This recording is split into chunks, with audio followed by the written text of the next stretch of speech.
The Governor's Shadow.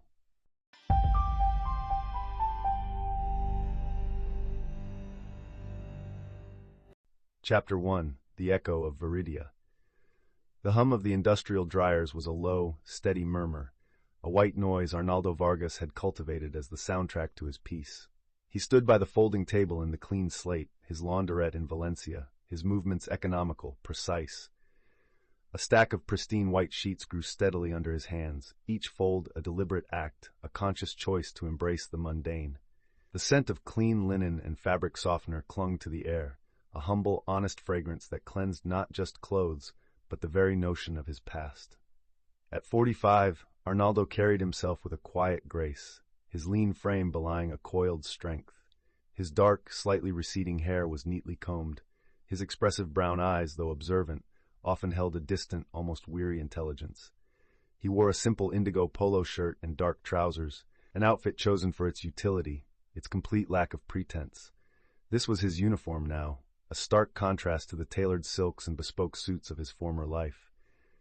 Here, he was simply Naldo, the owner of a successful, if unremarkable, neighborhood business. The front door chimed, a bright, cheerful sound that usually signaled another load of washing. Arnaldo glanced up, a faint, automatic smile touching his lips. It wasn't a customer. Javier stood in the doorway, a canvas bag slung over one shoulder, a comfortable grin on his tanned face. He was younger, perhaps 30, with sun-streaked hair and an easygoing charm that Arnaldo found uncomplicated, refreshingly so. "Naldo," Javier said, his voice a warm baritone, "thought I'd catch you before you locked up." Arnaldo nodded, finishing a particularly stubborn duvet cover. "Just finishing. Got the last batch through." He gestured to the basket. "Looks like you just made it." Javier ambled over, his eyes lingering on Arnaldo for a moment longer than necessary. Their connection was simple, physical, and undemanding. It had been that way for months, shared meals, an evening or two, never delving into anything deeper than the day's trivialities. It was the kind of arrangement Arnaldo preferred, a quiet agreement against the clamor of emotional entanglements. It offered warmth without the searing heat of commitment, companionship without the suffocating bind of intimacy. "Perfect," Javier said, depositing his bag on a nearby bench. He reached out, his fingers brushing Arnaldo's arm as he moved past him to empty his pockets of keys and a slim wallet. The touch was light, a familiar spark, easily extinguished. Arnaldo didn't pull away, nor did he lean in.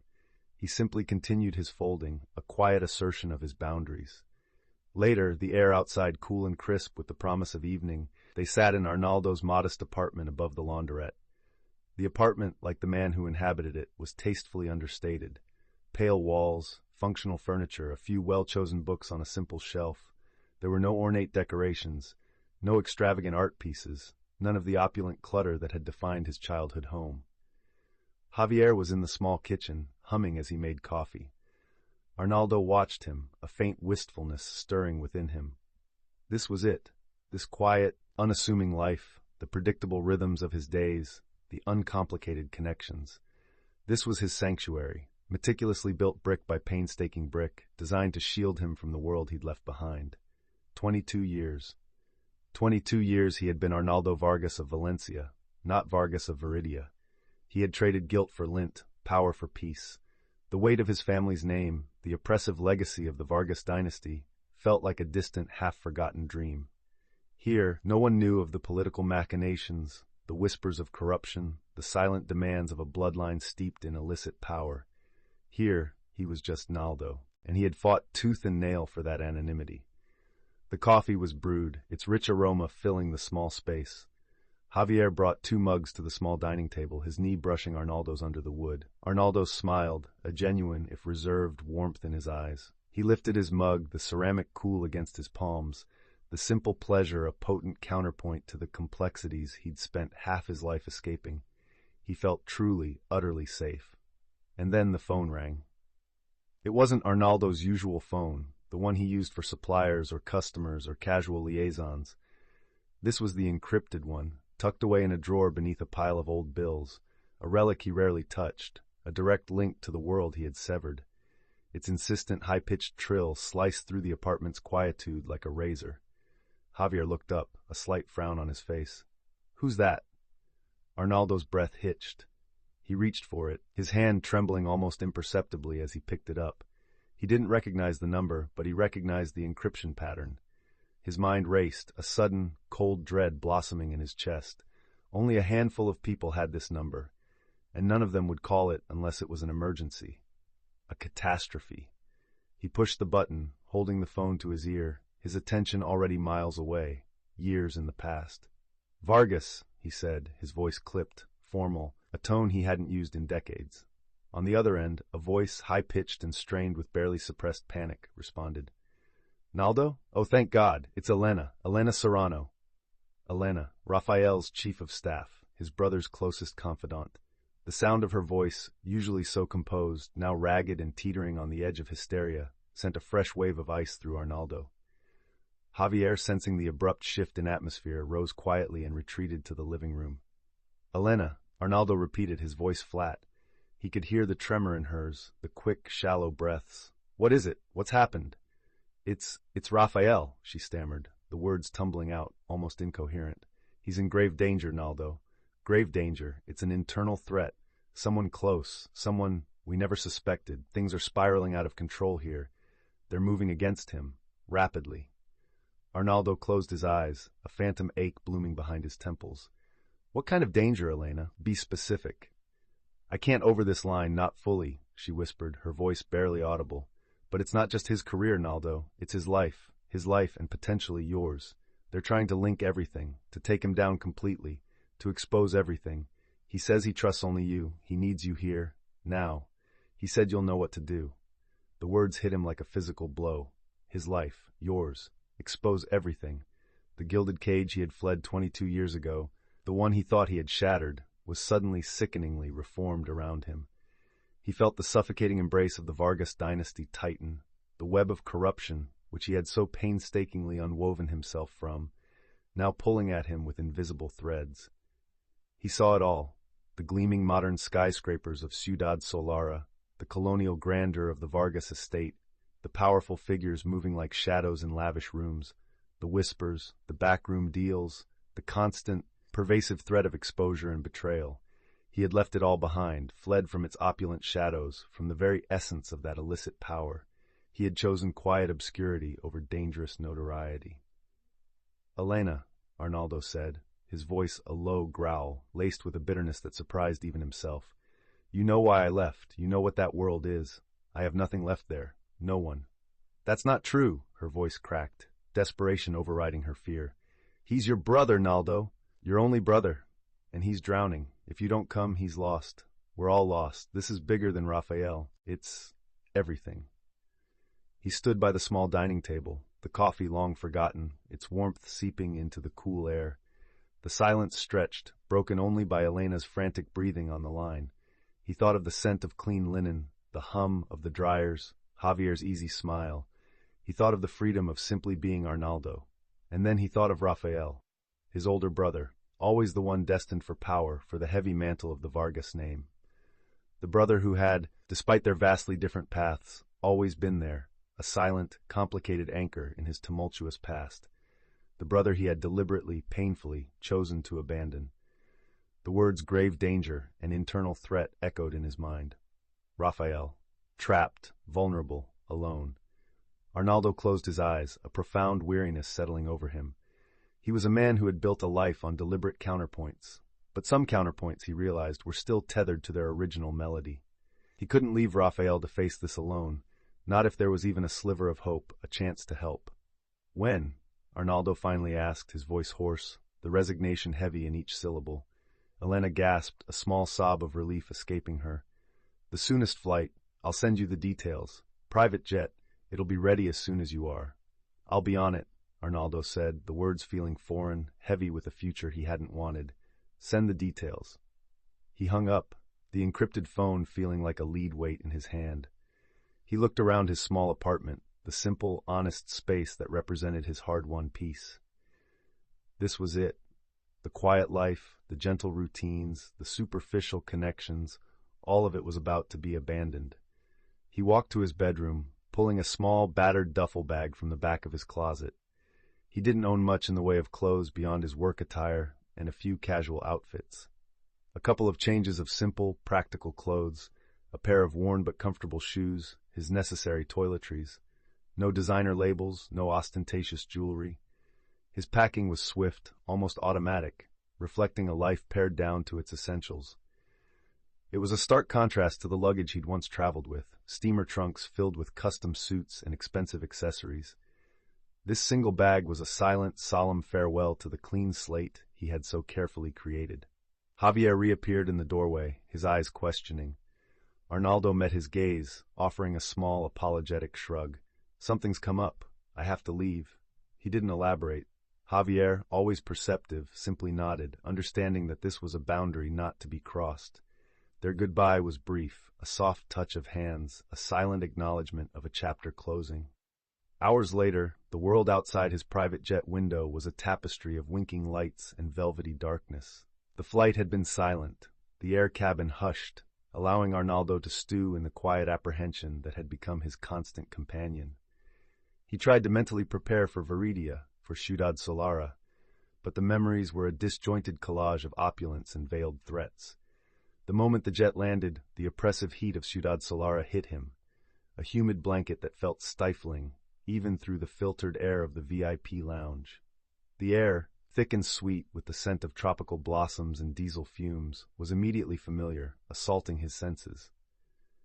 The VIP lounge itself was an assault on a different kind. Polished marble floors gleamed under elaborate chandeliers, their light glinting off ornate gold accents and heavy velvet drapes. Liveried staff moved with quiet deference, anticipating every need. It was a stark reminder of the world he'd left, a display of unashamed, almost vulgar, wealth that made his launderette feel like a distant, quaint dream. He was met immediately. Two men, built like stone pillars, in impeccably tailored dark suits, approached with a quiet intensity. Their faces were impassive, their eyes constantly scanning, assessing. Arnaldo recognized the type instantly. Government security, disciplined and loyal, their very presence a testament to the pervasive paranoia that clung to the upper echelons of Veridian society. He'd known dozens of them in his youth. They exuded an aura of quiet menace, a promise of swift, decisive action should the need arise. One of them, a man with a faint scar above his left eyebrow, offered a curt nod. "Señor Vargas, everything is arranged." His voice was deep, devoid of inflection. Arnaldo simply inclined his head in acknowledgement. He didn't bother with pleasantries. These men were a part of the machine, extensions of a power structure he knew intimately. And now, that roaring, inescapable tide had pulled him under completely. The pre-dawn darkness pressed in, a heavy shroud over the gilded cage Arnaldo was once again being driven into. With every silent revolution of the wheels, the chill of entrapment deepened, not just in the cool morning air, but in his very bones. Ciudad Solara, the city of the sun, offered no warmth, only the cold, hard truth of a past he'd tried to bury, now rising to meet him. La Hacienda Vargas, his ancestral home, lay ahead, a sprawling monument to power, wealth, and the suffocating secrets it held. This wasn't just a return, it was a descent into the very heart of that tide. Ahead, beyond the imposing iron gates, lay not just Raphael, but a desperate plea, a web of intrigue and betrayal that threatened to consume them both. Arnaldo knew the danger was no longer a distant threat, but a living, breathing shadow, waiting within those opulent walls.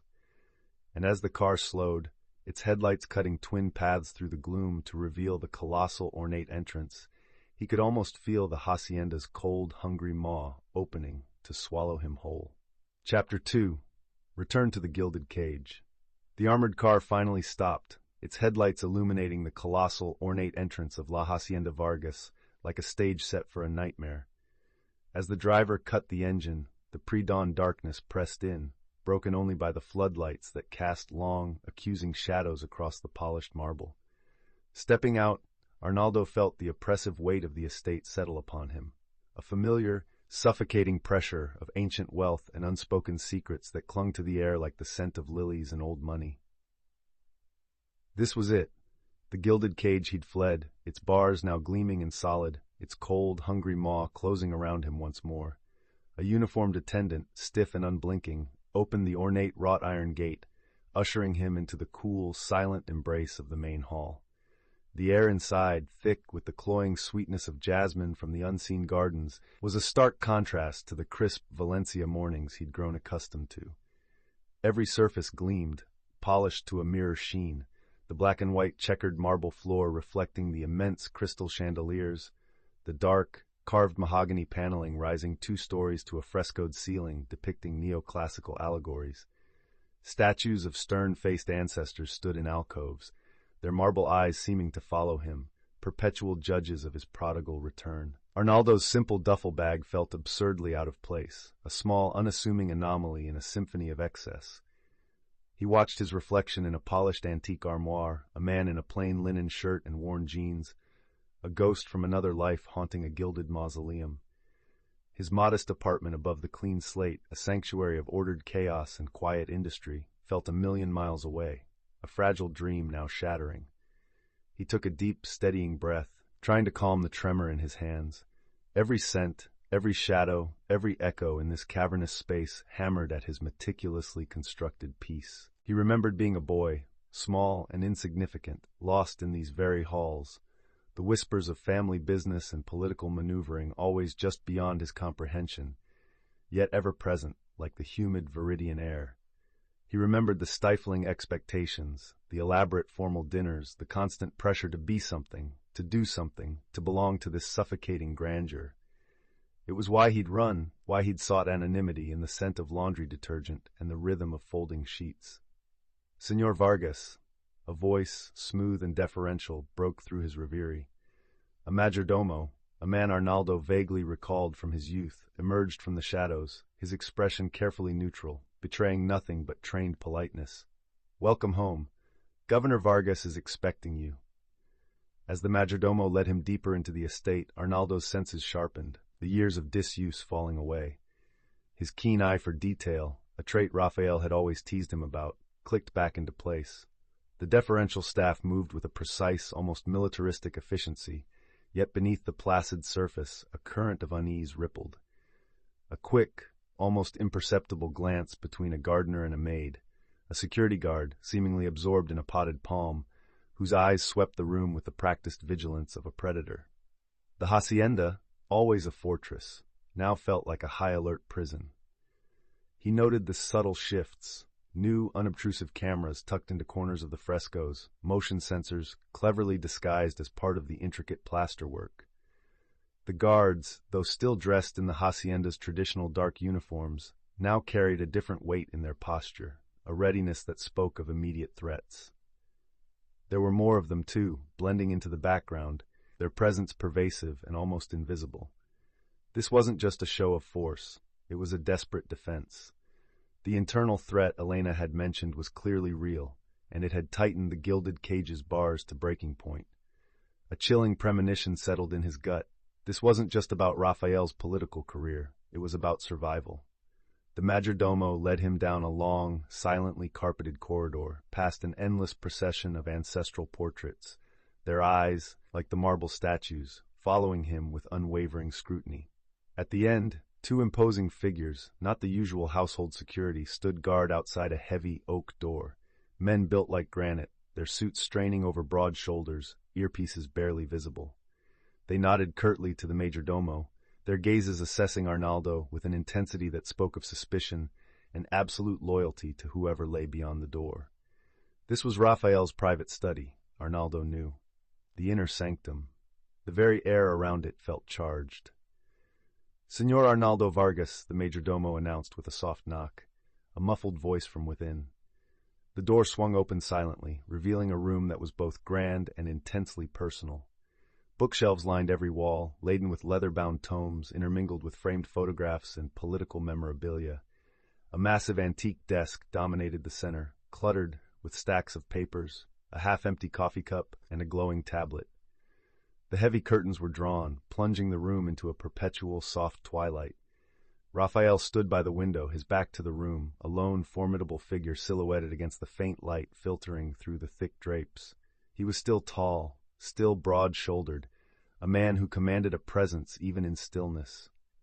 Arnaldo remembered him as perpetually vibrant, radiating an almost arrogant confidence that had propelled him to the top of Veridia's political ladder. But as Raphael turned, the stark reality of the present hit Arnaldo like a physical blow. The powerful governor Rafael Vargas, a man whose charisma had once seemed limitless, was haggard. His usually immaculately coiffed dark hair was disheveled, streaked with more gray than Arnaldo remembered. Deep, bruised shadows lay beneath his eyes, which, when they met Arnaldo's, were bloodshot and filled with a raw, almost desperate weariness. The sharp lines of his face seemed to have deepened, etched by sleepless nights and unbearable strain. He looked like a man who hadn't rested in weeks, a man burdened by an unseen weight that threatened to crush him. For a long moment, neither brother spoke. The silence in the room was thick with 2 decades of unspoken resentments, of choices made and paths diverged. Arnaldo felt the familiar knot of bitterness in his stomach, recalling the countless times Raphael had dismissed his simple life, had urged him to return to the real world, to embrace his destiny as a Vargas. Yet, looking at the older man now, a wave of something akin to pity, then a fierce, almost forgotten protective instinct surged through him. This was his brother, after all, his only brother. "Naldo," Raphael finally rasped, his voice rough, stripped of its usual commanding timbre. He took a hesitant step forward, then another, until they were just a few feet apart. His gaze, though tired, searched Arnaldo's face with an intensity that bordered on pleading. "You came. You called," Arnaldo replied, his voice neutral, betraying none of the turmoil within him. "Elena said it was urgent." He kept his hands in his pockets, resisting the urge to reach out, to bridge the chasm that had formed between them. The emotional distance was still vast, but the physical proximity, the sight of his brother so clearly suffering, was disarming. Raphael managed a weak, almost self-deprecating smile that didn't reach his eyes. "Urgent doesn't begin to cover it, little brother." He gestured to 2 leather armchairs by a small, unlit fireplace. "Sit, please." Arnaldo sat, Raphael sinking heavily into the opposite chair, his shoulders slumping. He rubbed his temples, a gesture of profound exhaustion. "They're trying to destroy me, Naldo. Everything." Arnaldo waited, his gaze unwavering. "It started subtly," Raphael continued, his voice dropping to a low, intense murmur. "Whispers in the press, anonymous leaks. Then it escalated. Now the official accusations have been made." He leaned forward, his elbows on his knees, his eyes fixed on Arnaldo's. "They're framing me, Naldo, for embezzlement, for gross misuse of public funds, and worse," he hesitated, his voice catching, "for collusion with the Romero cartel." The words hung in the air, heavy and noxious. The Romero cartel. Their name was whispered in Veridia's darker corners, synonymous with brutality and untraceable power. The accusation wasn't merely career-ending, it was life-ending. "Who?" Arnaldo asked, his voice low, the single word cutting through the tension. Raphael shook his head, a gesture of frustration and despair. "That's the problem. It's someone inside, someone high up in the unity front, someone who knows too much and can twist the narrative perfectly." He paused, taking a ragged breath. "This isn't just about political opposition. This is about total annihilation. They want me discredited, ruined, imprisoned. They want me to disappear."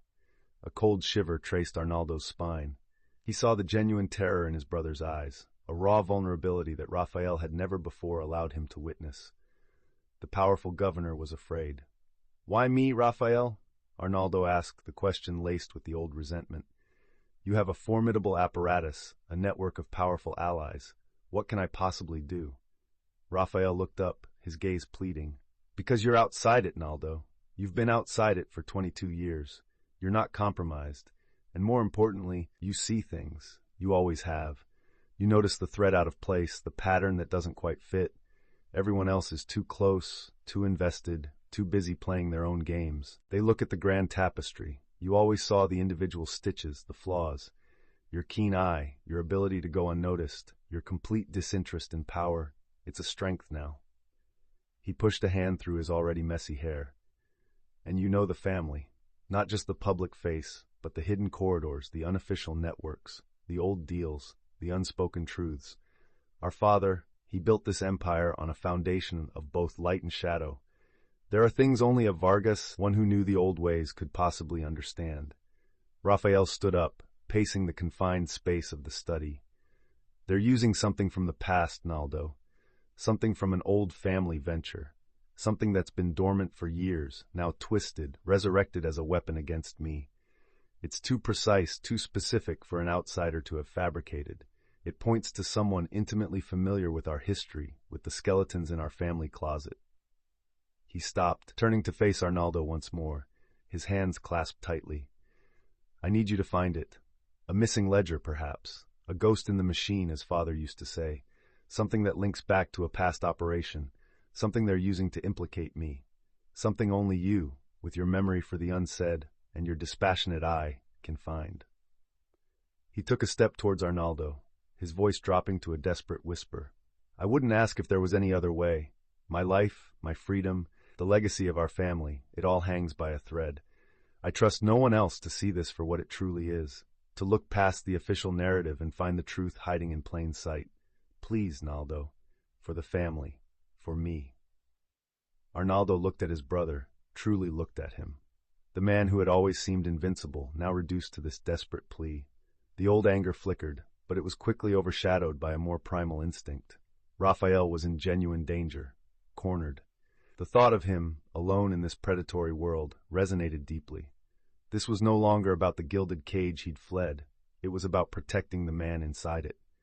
The shift from passive observer to reluctant participant, from resentful brother to a man on a mission, was swift and unexpected. He might despise this world, but he couldn't abandon his brother to it.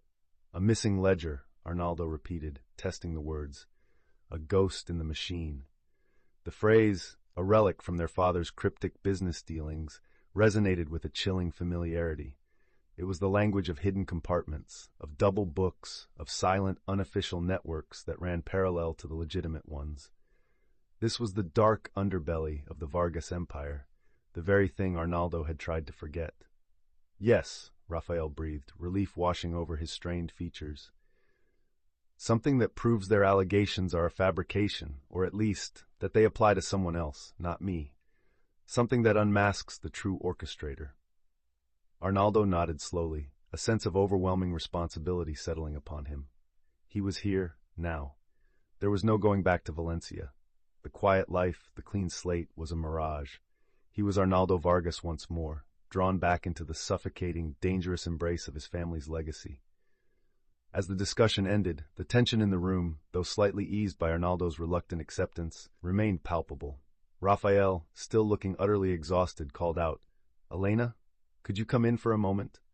A rustle of silk, and the door opened. Elena Serrano stepped into the study, her presence immediately injecting a cool, professional efficiency into the charged atmosphere. She was impeccably dressed, her dark suit tailored to perfection, her hair pulled back in a severe, elegant bun. Her eyes, sharp and intelligent, swept over Arnaldo, assessing him in a glance before settling on Raphael with a gaze of unshakable loyalty. Governor, she said, her voice calm and steady, a soothing counterpoint to Raphael's earlier desperation. She carried a slim tablet, her fingers already poised over the screen. Raphael gestured towards Arnaldo. Elena, you remember my brother, Arnaldo. Elena's expression remained composed, but Arnaldo caught the faint flicker of caution in her eyes. She hadn't hidden her initial distrust during their phone call. Now seeing him in person, she seemed to be weighing him, measuring his worthiness to be privy to Raphael's crisis. He knew she hadn't wanted him here. She had called him out of desperation, not conviction. Señor Vargas, she acknowledged, a slight, almost imperceptible dip of her head. Her professionalism was a shield masking any personal opinions. It's been a long time. Elena, Arnaldo returned, his tone equally neutral. He sensed her wariness, a protective instinct for Raphael that bordered on fierce.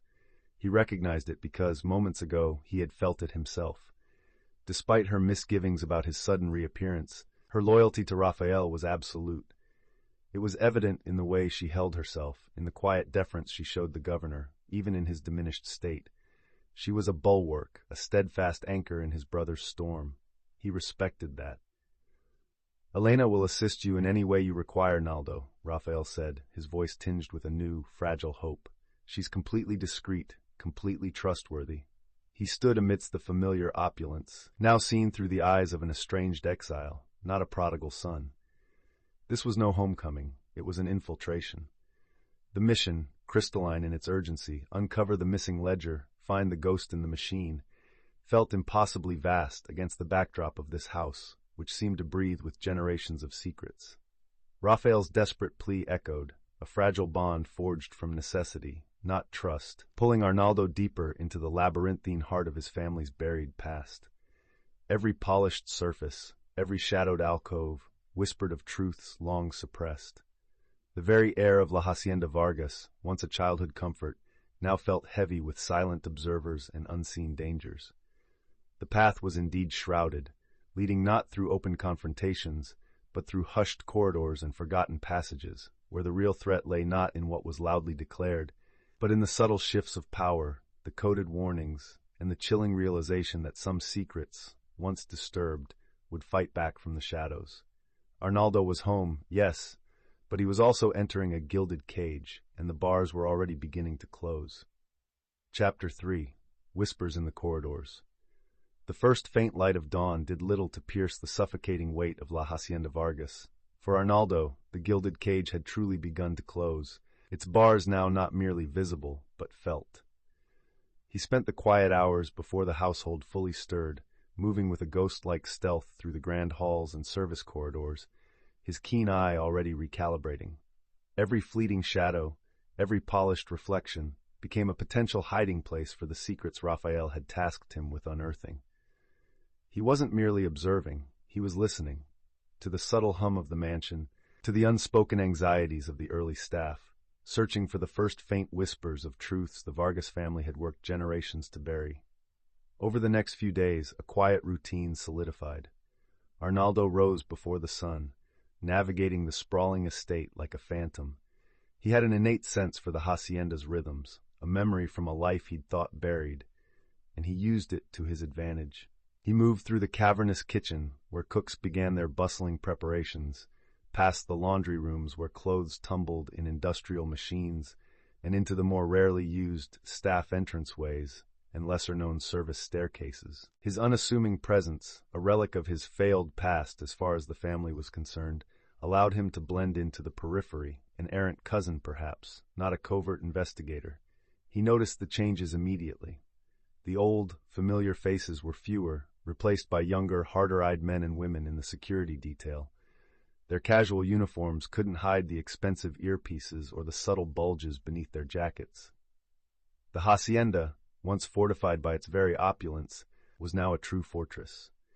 New cameras, discreetly camouflaged as light fixtures or ornate carvings, were everywhere. Motion sensors, cleverly integrated into the intricate plasterwork of the ceilings, pulsed with unseen vigilance. Arnaldo, an interior design student in another life, appreciated the sinister artistry. The staff themselves were different. The long-serving maids, gardeners, and kitchen staff, once a font of gossip and unspoken observations, were now strangely muted. Their smiles were tight, their eyes darting, and conversations died abruptly as Arnaldo approached. He caught glimpses of hushed exchanges in shadowed corners, a quick, worried glance exchanged between two housekeepers, a groundskeeper hastily lowering his voice when Arnaldo walked by. The air hummed with a palpable tension, a shared anxiety that transcended the usual hierarchy. One morning, feigning interest in the estate's extensive orchid collection, Arnaldo fell near the servants' quarters, a place he hadn't frequented since childhood. He paused, seemingly admiring a rare scarlet bloom, but his ears were tuned to the low murmur emanating from an open door. Two older domestic staff, their faces etched with decades of service to the Vargas family, spoke in rapid, hushed tones in the kitchen's small pantry. "Did you hear about Guillermo?" one whispered, her voice a reedy tremor. "The general's man. Gone, just like that." The other, a man who had been a steward during Arnaldo's youth, sighed heavily. "More than just Guillermo. It's a clean sweep. The new guard. They say the unity front is fracturing. The old alliances, they mean nothing now." "And the governor? He looks like a ghost," the woman continued, a note of genuine fear in her voice. "He always seemed so untouchable." The steward shook his head. "No one is untouchable, not when the roots are rotten, and these new snakes, they bite harder than the old ones." He trailed off, his eyes flicking towards the pantry door. Arnaldo quickly moved away, pretending to be utterly absorbed by the vibrant petals of an orchid. The brief exchange confirmed his suspicions. The threat was deep, widespread, and reaching into the very core of the political party Raphael led. The general's man. A chilling phrase. It suggested a powerful established figure was being systematically dismantled, signaling a dangerous shift in the balance of power. Days blurred into a pattern of observation, hushed conversations, and painstaking mental mapping of the hacienda's updated security. Arnaldo knew he needed to dig deeper, beyond the surface. He needed to speak to someone who knew the true depths of the Vargas family's secrets, someone insulated enough to speak with guarded candor. There was only one person who fit the description. Aunt Sofia Vargas lived in a wing of the hacienda rarely visited by outsiders, a labyrinth of rooms frozen in time, heavy with the scent of aged potpourri and old money. Her sitting room was a museum of the Vargas dynasty's opulent past, gilded furniture, tapestries depicting forgotten battles, and portraits of stern, long-dead ancestors whose eyes seemed to follow Arnaldo as he entered. Sofia herself, a wisp of a woman nearing 90, sat enthroned in a velvet armchair, a shawl draped around her frail shoulders, her eyes, though clouded by age, still sharp as a hawk's. "Arnaldo," she said, her voice a dry rustle, like leaves skittering across marble. She didn't rise, merely extended a skeletal hand, adorned with ancient, heavy rings. "It has been many years. The prodigal returns, eh? Or is it the lost sheep driven back to the fold by wolves?" Arnaldo took her hand, a fleeting, cool touch. "Aunt Sofia, it's good to see you. I came as soon as I heard about Raphael." He chose his words carefully, knowing Sofia understood the nuances of every syllable. She chuckled, a dry, rattling sound. "Heard? My dear boy, everyone in Veridia has heard. The whispers are no longer confined to the corridors. They are echoing in the plazas." She gestured to a nearby fauteuil. "Sit. Tell me, what brings you to this mausoleum of our past? Curiosity, or something more urgent?" "Concern, primarily, for Raphael," Arnaldo replied, settling into the ornate chair which seemed to swallow him whole. "He seems troubled, distressed." Sofia fixed him with her gaze, her eyes surprisingly piercing. "Troubled? Distress is a luxury he cannot afford. The Vargas men are forged in fire, Arnaldo, but even steel can break under enough pressure, especially when the pressure comes from within." Arnaldo leaned forward, feigning a polite inquiry. "From within? What do you mean, Aunt?" A faint smile touched her lips, a knowing, almost mocking curve. "You were always the observant one, weren't you? Too observant for your own good, perhaps. Like your mother, she saw too much, asked too many questions." The comment hung in the air, a fleeting shadow of a long-buried tragedy. "Our family, Arnaldo, is like a grand old tree. Its roots run deep, nourished by centuries of power, of ambition. But even the mightiest tree can be hollowed out from within, by parasites, or by new saplings fighting for the light." "New saplings," Arnaldo probed gently. "New snakes, Arnaldo," she corrected, her voice dropping to a near whisper. "More venomous than the old. They speak of progress, of change, but they seek only to devour what stands in their way.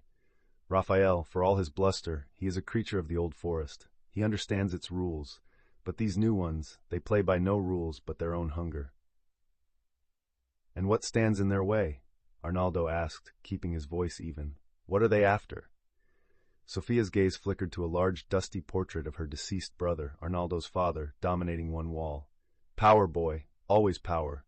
But the true power of the Vargas family is not in the public eye.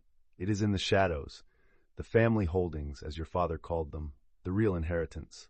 Untraceable, unquestionable." "Family holdings?" Arnaldo repeated, the term feeling heavy and dangerous on his tongue. He remembered his father occasionally using that phrase, always with a subtle shift in his demeanor, a veiled warning. Sofia's eyes narrowed. "Ah, you remember that, do you? Good, because that is where the rot truly begins, where the roots intertwine with the earth. Your father was a master. He built a system that seemed impregnable, but even the best locks can be picked if you know the right tools, or if you have a key from the inside." She paused, her eyes piercing him once more.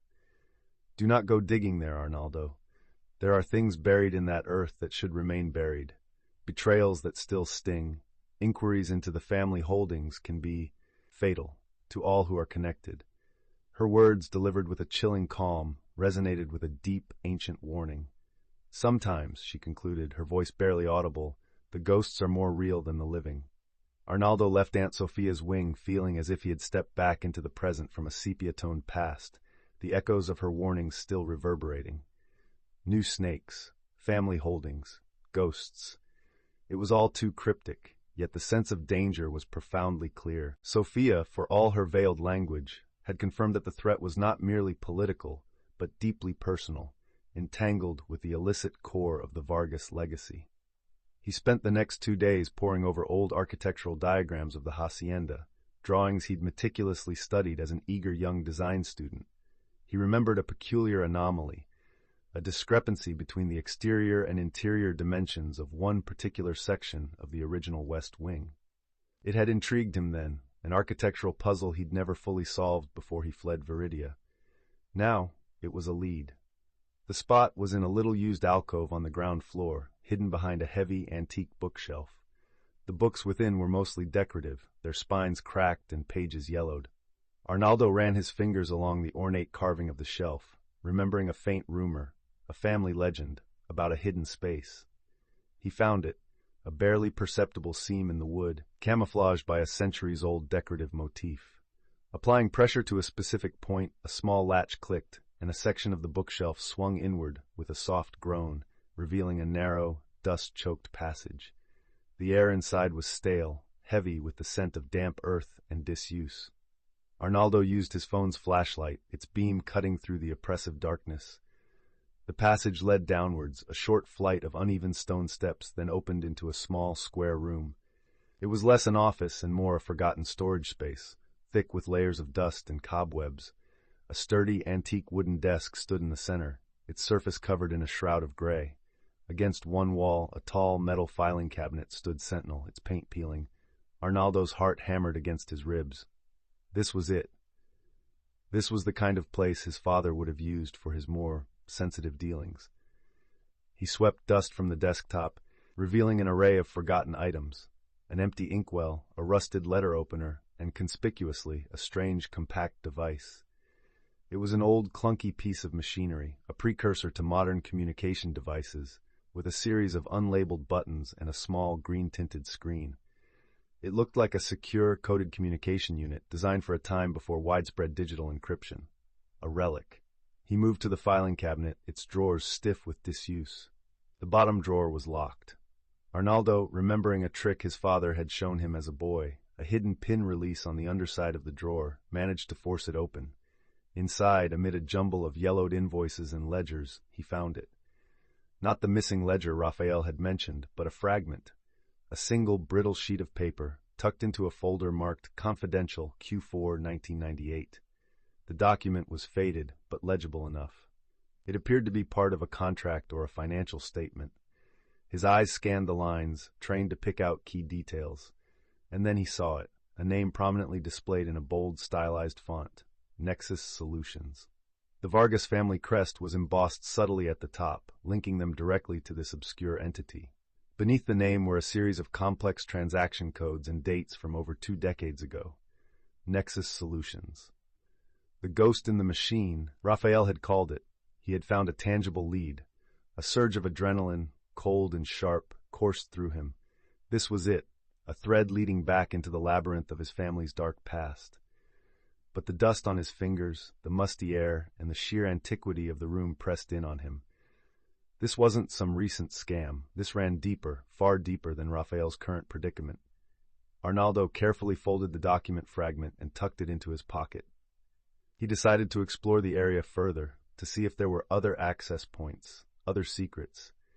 He noticed a low, narrow doorway at the back of the secret room, almost completely obscured by shadows and debris. It led into a maintenance tunnel, likely used for plumbing or electrical lines running beneath the estate. He ducked through, the space even more confined than the passage he'd just navigated. He moved slowly, carefully, his phone light illuminating a path through pipes and wires. The air grew cooler, carrying the scent of damp earth and stagnant water. He was about 50 meters into the tunnel when he felt it. A shift in the air, a subtle vibration in the ground beneath his feet that wasn't his own. He froze, instantly alert. A distant clatter, barely audible, then the soft, rhythmic scrape of a shoe on concrete. Footsteps, coming from the direction he was heading.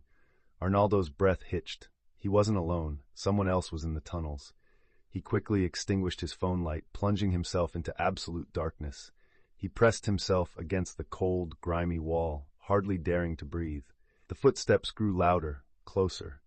They were slow, deliberate, as if the person was searching or listening. He heard a soft sniff, a barely audible rustle, then the distinctive click of a security flashlight being switched on in the distance, its beam flickering against the tunnel wall. He held himself rigid, his senses screaming. The beam of light moved, sweeping across the tunnel, getting perilously close to his hiding spot. He could feel the warmth of its glow on the back of his neck, though he couldn't see it directly. He mentally braced himself, preparing to bolt, to fight, to do whatever he needed to survive. Then, just as the light was about to fall directly upon him, it stopped. The footsteps paused. A long, agonizing silence stretched, broken only by the frantic beat of Arnaldo's own heart.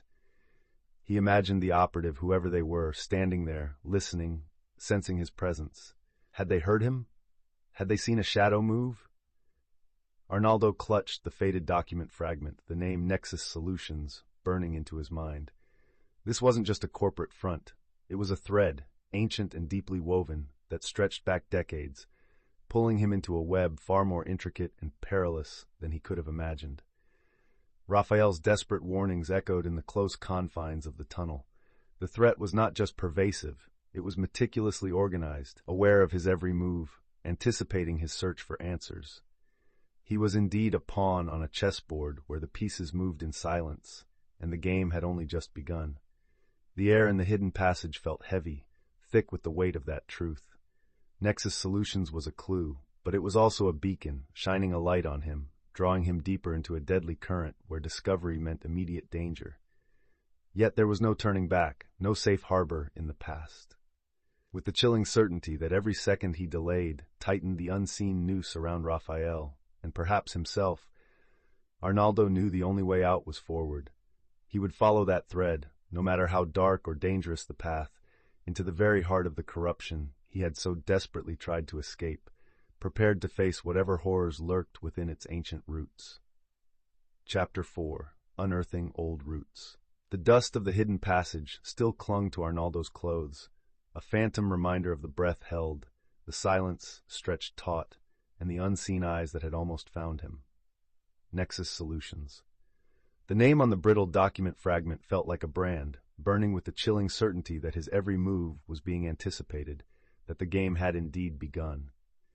He hadn't stopped, hadn't truly rested since that encounter, his mind racing to outpace the tightening noose.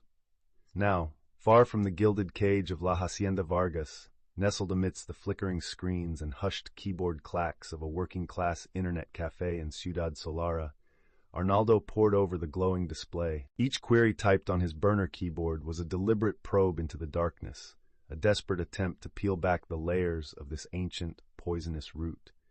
The cafe El Bitacora was a chaotic symphony of click-clacking keys, low chatter, and the pervasive aroma of stale coffee and cheap tobacco. It was precisely the kind of place Arnaldo preferred for this kind of work. Anonymous, forgettable. He had chosen it after 2 days of meticulous, almost obsessive preparations. First, ensuring his movements from the hacienda were untraceable, a subtle dance through service entrances and the winding back roads of Ciudad Solara in a hired, nondescript taxi. Then acquiring a series of burner phones and a prepaid data dongle from various unconnected vendors. He knew the drill. This wasn't his first time slipping beneath the radar, though the stakes had never been this high. His fingers, surprisingly agile despite years away from such intricate maneuvers, danced across the keyboard. He started broad, Nexus Solutions Veridia. The initial results were innocuous, a holding company, a few minor investments, but Arnaldo's keen eye, honed by years of studying the subtle tells in opulent facades, knew better. He dug deeper, cross-referencing names, addresses, and registration dates against public records, old news archives, and even the hushed whispers of forgotten online forums. The picture that slowly coalesced on the screen was insidious. Nexus Solutions wasn't just a company, it was a hydra, its heads disguised as legitimate businesses. Veridia Constructors, a prominent firm dominating public infrastructure projects. Solara Logistics, the largest shipping and freight handler in the capital. Mineral Wealth Holdings, a company with vast concessions in the nation's interior. All interconnected, all ultimately leading back to the same obscure shell corporation. The more he delved, the more threads he unraveled, each one tighter, darker. He saw patterns in the timing of their formations, a flurry of activity in the late 1990s and early 2000s, precisely the period Raphael had mentioned, predating his governorship. The company names changed, but the underlying ownership, obscured by layers of proxies and offshore accounts, remained suspiciously consistent. He discovered that these seemingly disparate entities were consistently awarded lucrative government contracts, often without competitive bidding, especially those tied to major infrastructure development and resource extraction. The Unity Front, the very political party his family largely controlled, frequently championed the legislative initiatives that benefited Nexus and its subsidiaries. It was a perfectly designed ecosystem of corruption, where public funds flowed seamlessly into private pockets, all under the guise of national progress. This wasn't just Raphael's problem. It was the foundation of the Vargas family's political power, a system so deeply entrenched it seemed to be the very bedrock of Veridia itself. The sheer audacity and scale of it made his stomach churn. This wasn't just embezzlement. It was economic colonization of a nation from within. He snapped a few quick encrypted photos of the key diagrams he'd sketched out on a notepad, the interlocking circles and arrows, the names of known political figures and anonymous directors, all converging on Nexus. The air in the cafe felt suddenly thick, the anonymity no longer a comfort but a brittle shield. He logged off, wiped the browser history, and subtly wiped down the keyboard and mouse with a disinfectant wipe he always carried. He paid in small, unmarked bills and slipped out into the humid Ciudad Solara night, the phantom dust of the hidden passage now mixed with the bitter taste of a deeper, more pervasive dirt. The meeting with Elena Serrano was a carefully orchestrated affair, set for 2 hours later in a sleek, modern private office on the executive floor of the Congressional Palace. It wasn't a location Arnaldo would have chosen, too close to the Viper's nest, but Elena had insisted on its security. Here, she had explained over a burner phone, her voice clipped and precise, I can guarantee no listening devices. Every other place is compromised. He had arrived via a circuitous route, changing taxis twice, observing his surroundings with a hyper-vigilant gaze. The office was minimalist, all glass and polished chrome, with a breathtaking panoramic view of Ciudad Solara's illuminated skyline. Elena was already there, standing by the vast window, her back to him, a silhouette against the city lights. She wore a sharp, tailored suit that spoke of authority, yet the tension in her shoulders was palpable. She turned as he entered, her expression a mixture of professional composure and wary anticipation. Arnaldo, she said, her voice low. Thank you for coming. I assume you have something for me? Arnaldo didn't waste time on pleasantries. He laid out the burner phone and the crumpled notepad on the gleaming glass table. Nexus Solutions, he began, tapping a finger on the rudimentary diagram. It's not just a name. It's a vast, interconnected network of legitimate-looking businesses, construction, logistics, resource management, all funneling money, all tied to government contracts, all linked to the Unity Front. And its roots run deeper than anyone realizes, certainly predating Raphael's time as governor. He detailed his findings with a concise precision, his voice devoid of emotion, focusing on the facts. He spoke of the untraceable assets, the shell corporations, the suspicious patterns of contract awards. Elena listened, her initial wariness slowly giving way to a flicker of surprise, then a growing understanding. Her eyes, sharp and intelligent, scanned his notes, then flicked up to meet his. You've been thorough, she acknowledged, a hint of admiration in her tone. More thorough than our internal analysts have been able to be in months. This confirms a lot of Raphael's suspicions. Arnaldo raised an eyebrow. Raphael was investigating Nexus Solutions? Elena nodded, walking over to a secure console and dimming the room lights, casting the city in sharper relief outside. Yes, covertly, of course. He'd noticed significant discrepancies in the budgets for several large-scale infrastructure projects, particularly the new coastal highway and the expansion of the northern mining operations. The costs were inflated, the timelines illogical. He suspected a vast embezzlement scheme, something far beyond the usual kickbacks. He was starting to connect the dots, but he hadn't yet identified Nexus Solutions as the central hub. He just had a feeling, and the numbers didn't add up. She paused, her gaze drifting over the city. It's why he's in such immediate danger. He wasn't just investigating corruption, he was stepping on the very lifeline of a powerful entity. He became a direct target. Who? Arnaldo pressed, the name hanging unspoken between them. Elena turned back, her face grim in the low light. Mateo Rivas. The name hit Arnaldo with the force of a physical blow. Mateo Rivas, the charismatic, ruthlessly ambitious rising star within the Unity Front. Younger than Raphael, with a modern, almost reformist public image, he was seen as the future of the party. Arnaldo had met him briefly years ago, a fleeting handshake at a family gathering. Even then, there had been something cold in his eyes, a calculating edge beneath the charming smile. Rivas, Arnaldo repeated, the name tasting like ash. He always seemed too clean. That's his brilliance, Elena countered. He presents himself as the antidote to the old guard's excesses, while quietly building his own, far more insidious empire. He's been consolidating power within the party, replacing old loyalists with his own people, like Guillermo, the general's man you heard about. He's been moving against Raphael methodically, isolating him, preparing the ground. He orchestrated the framing by twisting legitimate Vargas family dealings, grafting them onto Nexus's network, making it look like Raphael's direct corruption. But the true deep corruption, the real network that funds Rivas's power, that's Nexus Solutions. And you believe Rivas is behind it? I don't just believe it, Arnaldo. I know it. We've seen his operatives, his shadow state, moving into positions of influence. They're like ghosts, silent, effective. They anticipate, like they did with you in the hidden passage. Elena's eyes met his, a silent acknowledgement of the danger they both faced. Mateo Rivas is building his own parallel government, funded by Nexus, and Raphael is merely an obstacle in his path to absolute control of Veridia. He needs Raphael out, publicly disgraced, so he can step in as the savior and truly take over. And if you're looking into Nexus, you're now a target too. A strange calm settled over Arnaldo. The ambiguity was gone. The enemy had a name, a face, and a clear method. And Elena, far from just being Raphael's loyal assistant, was a strategic, vital ally. She was smart, courageous, and clearly knew more than she let on.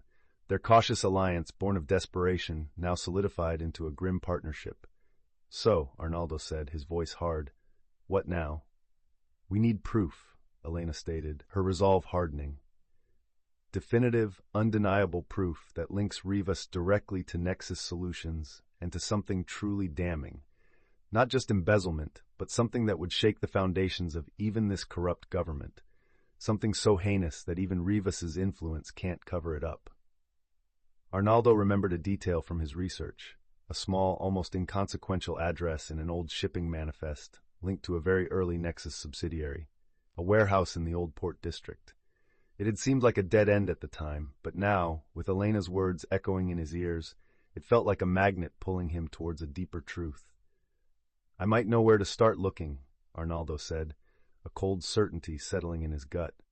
An old warehouse, in the Old Port. The Old Port district of Ciudad Solara was a decaying labyrinth, a stark contrast to the glittering modernity of the city center. The air hung heavy with the smells of salt, diesel, and neglect. Rotting piers jutted into the murky water, their pilings crusted with barnacles. Dilapidated warehouses, their corrugated iron roofs rusted and their windows shattered, lined cobbled streets pocked with potholes the size of dinner plates. The only light came from the occasional flickering neon sign of a pulqueria or a distant, solitary street lamp casting long, distorted shadows. This was where the city's underbelly thrived, a place of illicit trade and forgotten souls. Arnaldo moved with practiced stealth, a ghost in the shadows. He had changed into dark, nondescript clothes, blending seamlessly with the night. His eyes, accustomed to the gloom, scanned every doorway, every alleyway. He carried a small, powerful flashlight, its beam kept tightly focused, and a compact digital camera. The address from the Nexus Solutions document was on a crumbling, peeling wall, barely legible. Warehouse 7B. It looked like a forgotten relic, yet a faint, almost imperceptible hum of activity emanated from within. He found a weak spot, a loose panel on the back wall, almost hidden by a stack of splintered pallets. With a practiced twist of a crowbar he'd borrowed from a construction site, he pried it open just enough to slip through, landing softly on a dusty concrete floor. The air inside was thick and cloying. a mixture of must, something metallic, and an unidentifiable sickly sweet odor. His flashlight beam cut through the darkness, revealing a vast cavernous space. Crates were stacked high, some bearing legitimate shipping labels, others unmarked. But it was what he found beneath the legitimate facade that made his blood run cold. Behind a false wall, crudely constructed from stacked shipping containers, lay the true heart of Nexus's operation. He swept his beam across rows of smaller, custom-built crates, not for goods, but for people. The chilling realization hit him with the force of a physical blow. There were faint scratch marks on the inside of some, and a sickeningly sweet, almost chemical odor that he now recognized as a potent sedative. Illicit shipping manifests lay scattered on a makeshift table, detailing routes to distant, desperate corners of the world, destinations known for underground labor and sex trafficking. Black market weapons, still in their grease paper wrappings, were stacked like firewood in another corner. And in a sealed-off, refrigerated section, he saw what looked like illegally harvested organs, carefully packed in medical coolers. This wasn't just embezzlement. This was depravity on an unimaginable scale. Nexus Solutions was not merely siphoning public funds, it was dealing in human misery, trafficking in lives. The depth of the corruption, the sheer unbridled evil of it, sickened Arnaldo to his core. His initial reluctance to engage with his family's dark world evaporated, replaced by a surge of righteous fury. This wasn't about Raphael's political survival anymore. It was about exposing true evil. His hands trembling slightly, Arnaldo raised his camera. He needed undeniable proof. He meticulously photographed everything, the manifests, the crates, the weapons, the medical coolers. Each click of the shutter was a defiant act, a tiny blow against the darkness. He was so focused, so consumed by the horror of what he was witnessing, that he almost missed the almost imperceptible shift in the air, the faint click of a boot on concrete that wasn't his own. A primal instinct, owned in the shadows of his past, screamed a warning. He spun, dropping low, just as a dark shape materialized from the deeper shadows. Before he could fully register it, a hard hand clamped over his mouth, another twisting his arm, forcing the camera from his grasp. These weren't common thugs. Their movements were silent, professional, lethal. They were the shadow state, enforcers Elena had warned him about, and they were here for him. He was slammed against a stack of crates, the impact driving the air from his lungs. One man, a hulking figure with eyes like chips of obsidian, pinned him, while the other retrieved the camera. A cold dread seeped into Arnaldo. They knew. They had anticipated him. But Arnaldo Vargas was not the passive intellectual his family believed him to be. Years of fleeting, dangerous encounters in his past, a lifetime of observing how power worked, had taught him that survival often depended on quick thinking and exploiting the smallest opening. He had also learned to move his body with a surprising, almost cat-like agility during his unassuming life in Valencia. He twisted, aiming a sharp elbow back, catching the hulking man in the solar plexus. The man grunted, his grip momentarily loosening. It was all Arnaldo needed. He shoved hard, then spun, diving into the narrow gap between two stacks of crates. The second enforcer, retrieving the camera, reacted instantly, lunging for him. Arnaldo scrambled, knowing this labyrinthine district was his only chance. He burst out of the warehouse through the loose panel, the salty night air a shock against his face. Footsteps pounded behind him close. He plunged into the narrow, refuse-strewn alleyways, his heart hammering against his ribs. He knew this area, not intimately, but from passing observations. He remembered a series of interconnected passages, rat runs known only to the locals and the desperate. He didn't look back. He ran, not blindly but with purpose, weaving through the crooked streets, ducking under sagging awnings, vaulting over discarded tires. He heard shouts, the crashing of bins, confirming they were still on his heels. He feigned left, then darted right, slipping through a gap between two derelict buildings that led to an even narrower passage, barely wider than his shoulders. He heard the frustrated curses of his pursuers, momentarily stalled by the tight squeeze. Bursting out onto a dimly lit street, Arnaldo didn't slow. He spotted a busy street market, its late-night vendors packing up. He plunged into the thinning crowd, becoming just another face, another shadow. He saw the two enforcers emerge from the alley, their eyes scanning, searching. He pulled his collar up, ducked his head, and merged with the few remaining shoppers, his breath ragged, his body screaming for rest. He could feel their eyes on him, a prickling sensation on his neck, but he pushed himself forward, forcing himself to appear calm, just another tired pedestrian. He would unearth the very roots of this evil, no matter the cost. And as the city lights blurred past his taxi window, a singular, potent image coalesced in his mind: the Serpent's coil. It wasn't just a place of gilded luxury or hidden vice. It was the heart of the beast, the very pulse of Mateo Rivas's dark empire, where every secret was guarded by layers of cunning and silent threat. This wasn't a search, it was an invasion. To step inside was to descend into the maw of the monster he now fully comprehended, to face a danger far beyond anything he had yet encountered. But within its labyrinthine depths lay the digital ledger, the indisputable proof he desperately needed, the final, terrifying piece of the puzzle. Arnaldo knew the odds were stacked against him, that one wrong move could mean his end. Yet, with a resolve colder than the midnight air, he prepared to strike at the very core of the Serpent, knowing that by dawn everything would either be irrevocably changed or irrevocably lost. Chapter 5. The Serpent's Nest. 3 nights had crawled by since the ambush in the old port district, but the image burned in Arnaldo's mind remained unchanged: the Serpent's coil. Now, hunched over Elena's tablet in the sparse, secure apartment she'd procured, he studied the digital schematic of Rivas's exclusive club, less a den of luxury and more a steel-trap fortress. "Every ingress point is wired," Elena murmured, her finger tracing a labyrinthine path across the glowing screen. "And that ledger Raphael spoke of is surely nested deep within its core." A cold resolve settled in Arnaldo, echoing his intent from the taxi. This wasn't just an invasion, but a surgical strike against the beast itself. The apartment Elena had found was an anonymous box, clean and devoid of personal touches, tucked away in a quiet residential block far from the gilded cages and decaying docks. It was a stark contrast to the opulence of La Hacienda Vargas, a welcome neutrality that allowed Arnaldo to think. Empty coffee cups littered the small table between them, testament to hours spent poring over screens and whispered intelligence. "Nexus Solutions is a hydra, you said," Elena continued, her voice low and tight, her normally impeccable hair slightly disheveled from rubbing her temples. "But every hydra has a heart. What you found in the old port, the crates, the weapons, the organs, that's the commerce. The money, the data, the true command center, that's where the ghost in the machine resides. And Raphael was right, it's not a physical ledger, it has to be digital." Arnaldo nodded, his gaze fixed on the glowing schematic of the Serpent's coil. It would have to be. Too much information, too many transactions, too many players. A physical book would be too vulnerable, too easily traced. Rivas is too meticulous for that. He leaned back, running a hand through his slightly damp hair. Raphael's mention of something from our father's past dealings. It clicked when I saw the scale of Nexus.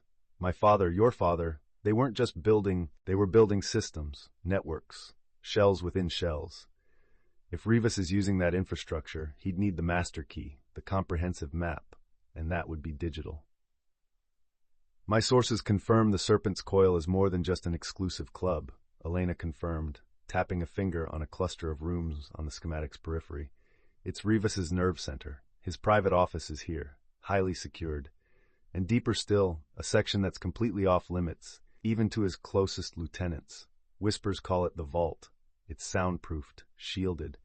If there's a digital ledger, it's there, or the server that holds it." Arnaldo traced a finger along the club's entrance on the screen. "Getting in won't be easy. Rivas doesn't invite just anyone." "No," Elena agreed, "but he thrives on perceived legitimacy, even in his illicit circles. He invites people who lend him credibility or those he needs to compromise. And he certainly doesn't want to draw attention to the coil as anything more than a playground for the elite." She looked at Arnaldo, a flicker of an idea dawning in her eyes. "Raphael mentioned you were quite the social butterfly in your youth before you left." Arnaldo snorted. "A butterfly trapped in a gilded net.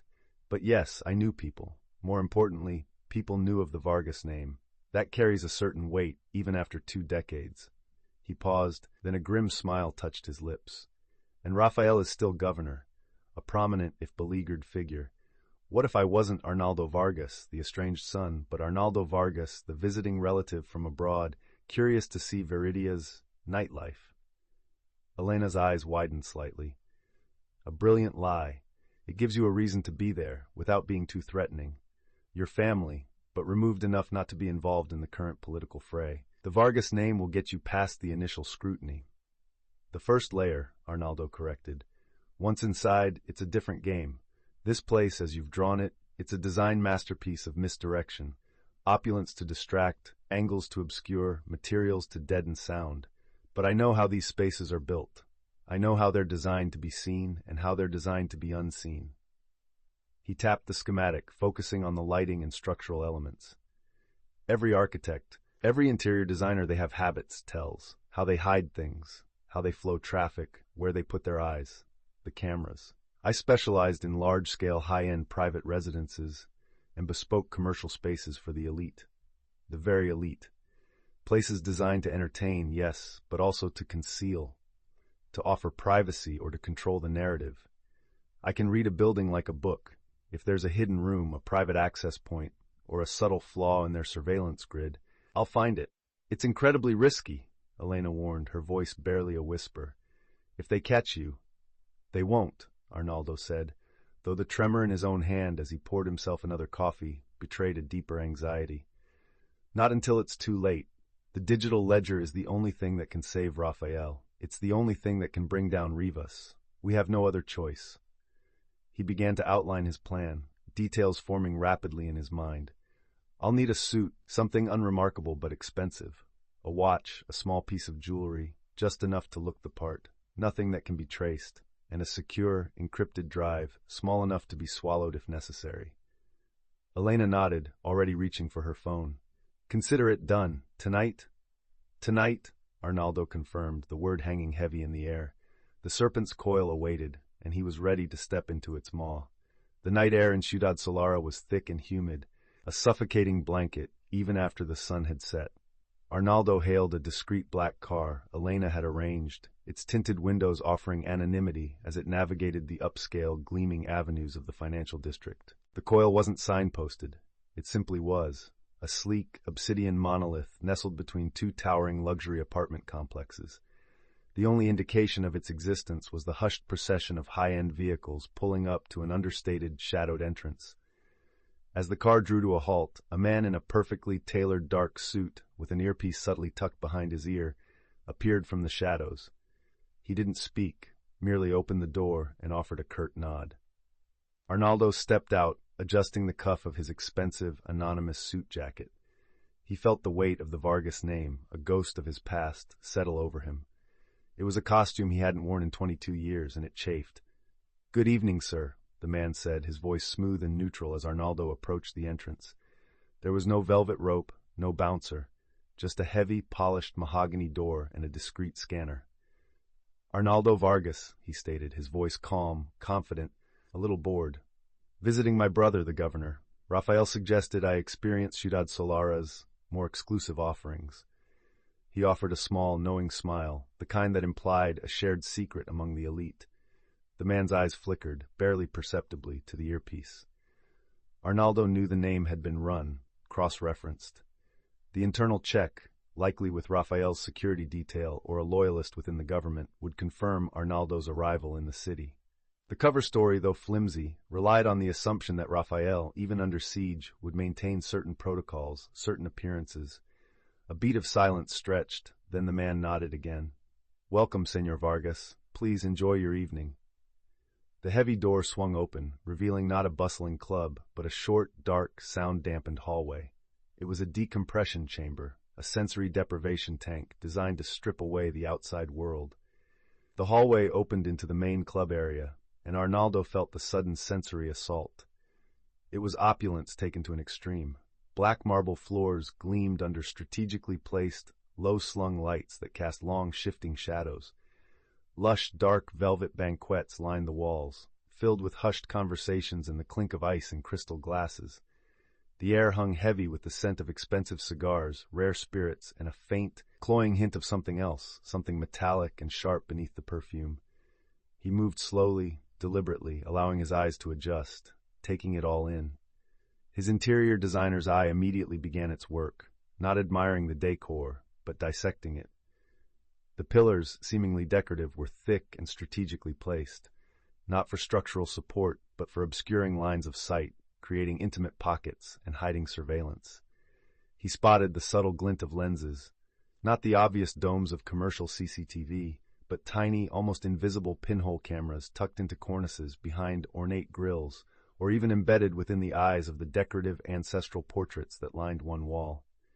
Each one was positioned to cover an angle, but every system had its blind spots. The lighting, so artfully dim, also served a purpose: to conceal. It created pools of light and vast expanses of shadow. Arnaldo moved through the shadows, always aware of the flow of people, the subtle movements of the security personnel. They weren't obvious muscle. They were sleek, well-dressed, blending in with the clientele, their eyes constantly scanning, their movements fluid and precise. They communicated through barely perceptible nods, hand signals, the occasional whispered word into a lapel mic. He drifted towards the bar, ordering a single malt, watching the bartender, the other patrons. He saw no one he recognized from his brief, forgotten past in Veridia's social circles. That was a relief. The less interaction, the better. He felt the omnipresent hum of the place, the low thrum of music, the murmur of voices, the subtle vibration of machinery beneath his feet. That last detail snagged his attention. A deep, consistent hum, not from the music system. It was the sound of powerful servers. He began his methodical sweep. He mentally mapped the cameras, noting their fixed angles, their occasional, almost imperceptible pans. He watched the security, their patrol patterns, the moments their attention might drift. He noticed a discreet service entrance near the kitchen, a common design feature, but here, subtly reinforced. He also noticed that certain sections of the club were subtly partitioned, leading to more exclusive, quieter rooms. One of these, a seemingly innocuous private dining area, had a particularly thick, soundproof door and a single, unblinking red light above it, a common indicator for a dedicated server or control room. It was bold, almost arrogant for Rivas to hide something so crucial in plain sight, yet so effectively disguised. The room appeared to be part of the club's general infrastructure, a utility closet perhaps, or a rarely used storage area. But the specific hum, the subtle reinforcement, the lack of typical club noise emanating from that direction, and the telltale red light all screamed its true purpose. He moved towards it slowly, pausing at a large, opulent painting of a Veridian landscape. He pretended to admire it, subtly checking his watch, gauging the timing of a security sweep. A guard in a dark suit walked past, his eyes momentarily diverted by a loud laugh from a nearby table. That was his window. He slipped down a narrow, dimly lit corridor that branched off the main club area, ostensibly leading to private restrooms, but which his internal map knew also led to service stairwells. He moved with a dancer's grace, honed from years of physical anonymity in Valencia, but now applied to a deadly purpose. He found the door, unassuming, heavy, with a sophisticated keycard reader. It wasn't a standard magnetic swipe, it was a biometric pad, perhaps a thumbprint or retina scan. But Arnaldo knew better. These high-end systems often had a manual override, a maintenance access, or a simple, if highly concealed, keypad.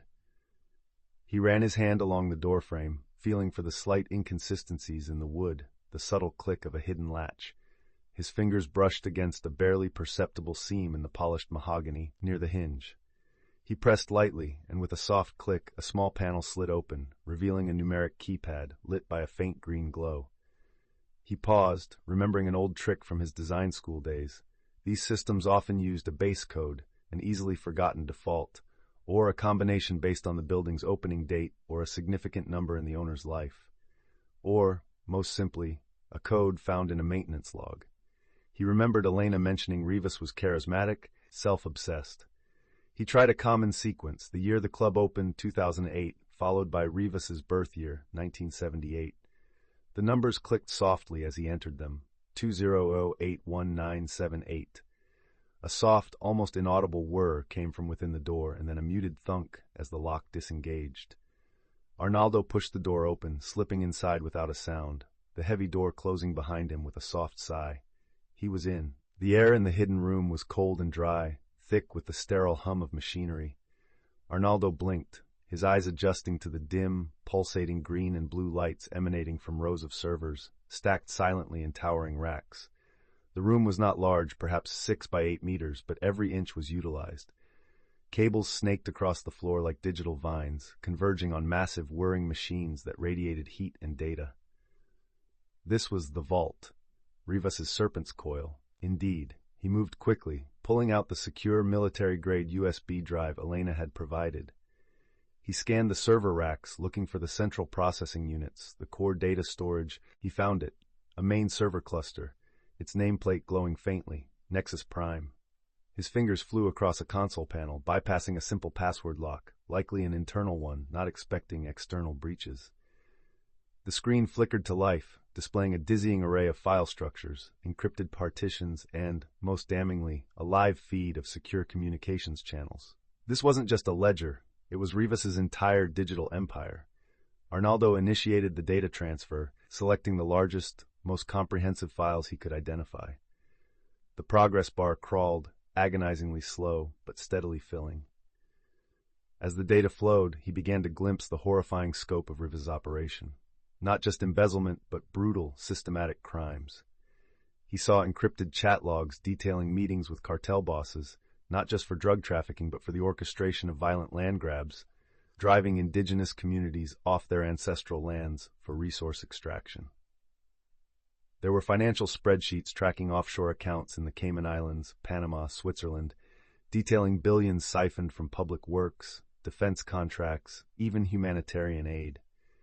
There were scanned, highly confidential government documents, proposals for new infrastructure projects that were clearly designed to benefit Nexus Solutions exclusively, bypassing all competitive bidding.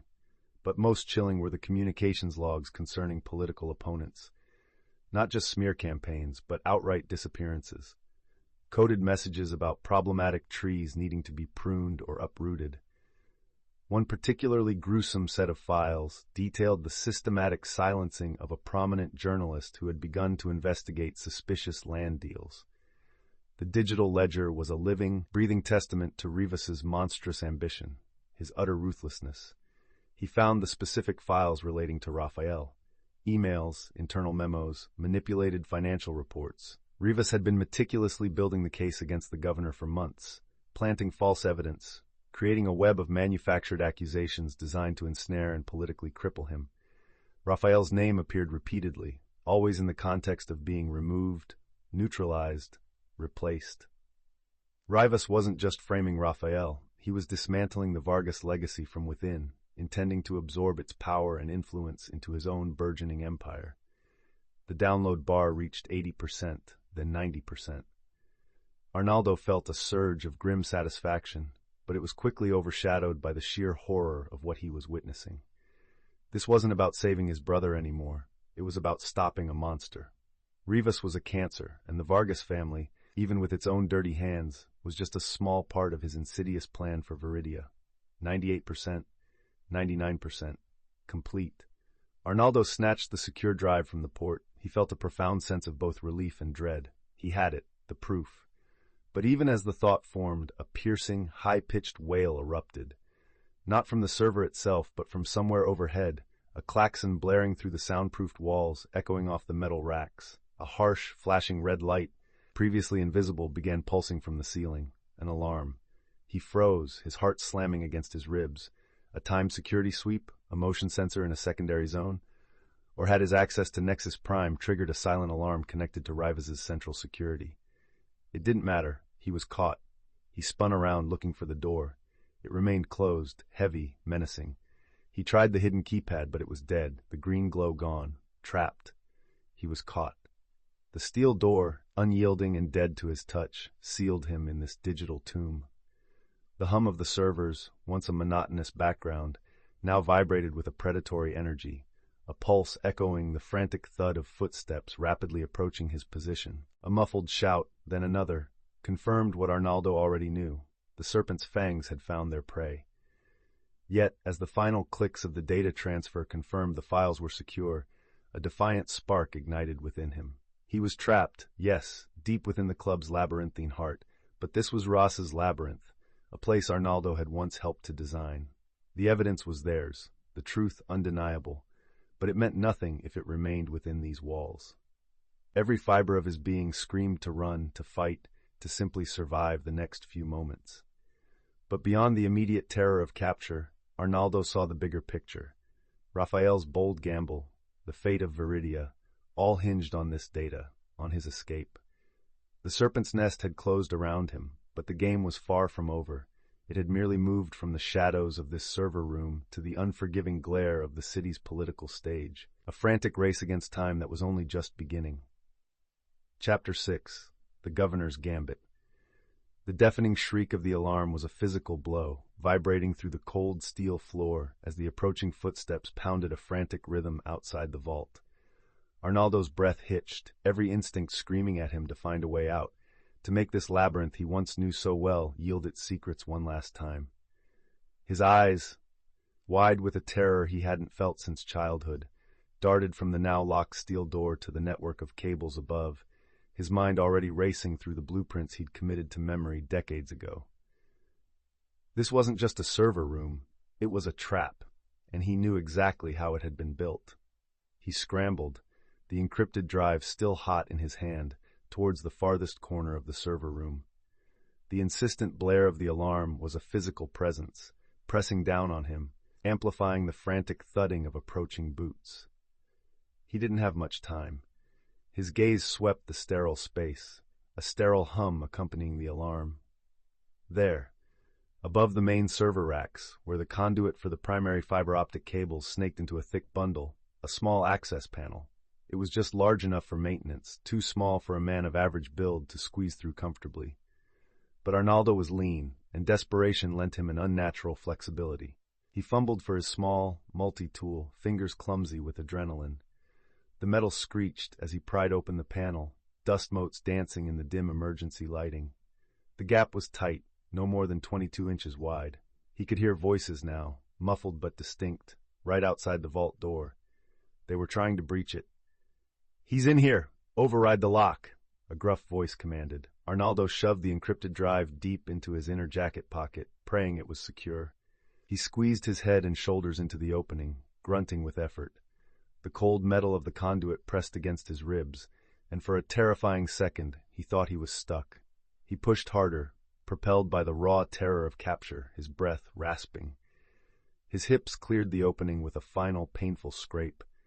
He dropped into the narrow, dark space between the server room and the outer wall, landing in a crouch.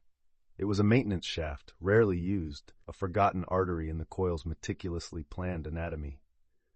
He heard the heavy thud as the vault door finally gave way, followed by a torrent of curses. "He's gone! Find him!" Arnaldo didn't hesitate. He knew this building. He'd helped sketch out preliminary ideas for places like this years ago before his escape to Valencia. Every secret passage, every forgotten service tunnel, every overlooked ventilation shaft, it was all etched into his memory, a ghost of a life he'd tried to forget, now his only salvation. He scrambled forward on hands and knees, the air thick with dust and the stale scent of old concrete. The shaft twisted and turned, dimly lit by emergency lights embedded in the ceiling, leading him deeper into the Serpent's hidden belly. Behind him, he could hear the enforcers fanning out, their flashlights cutting through the dust, their shouts echoing in the confined space. They were professional, efficient, and they knew the building almost as well as he did. He could tell by their coordinated movements, the way their voices pinpointed his direction. He had to think faster, move smarter. He reached a junction, a cross-section leading to the main ventilation system. He chose a smaller, more perilous route, one designed for wiring, not people. It was a crawl space, even tighter, forcing him to shimmy on his stomach, elbows scraping, muscles burning. He could hear them directly below him now, their footsteps heavy on the metal grate of the larger ventilation shaft, their voices muffled but close. "He's moving towards the west wing! Seal it off!" He ignored the pain, the claustrophobia. His mind was a maelstrom of fear and calculations. He knew this passage led to the club's extensive kitchens and beyond that, the loading docks. His only chance. He burst out of the crawl space with a grunt, dropping into a small, seldom-used pantry, disturbing stacks of industrial-sized cans. The familiar scent of stale oil and cleaning supplies hit him. He was in the kitchens. Chaos reigned in the main kitchen. Chefs barked orders, staff rushed about, but something was off. The alarm from the vault was still blaring, distorted here, and security personnel, easily identifiable by their dark suits and earpieces, were already moving through the area, their eyes sweeping every corner. He pressed himself against a stainless steel refrigerator, invisible to the hurried glances. He saw his opening, a deliveryman, distracted by the unusual commotion, struggling to maneuver a large, wheeled laundry cart, piled high with crisp white tablecloths, towards the loading dock exit. Arnaldo's "the clean slate" flashed in his mind, a fleeting, almost comical thought in the face of such danger. He moved with a speed he didn't know he possessed, slipping behind the cart, pushing the bewildered deliveryman gently but firmly aside, muttering a quick, "Apologies, urgent delivery." The man barely registered him before Arnaldo was pushing the heavy cart himself, using the white linen as a partial screen. He kept his head down, focused on the double doors leading to the loading bay. Adrenaline surged through him, sharpening his senses. The air here was cooler, tinged with the promise of the outside world. He heard the urgent bark of a security guard's voice directly behind him. "Stop that cart!"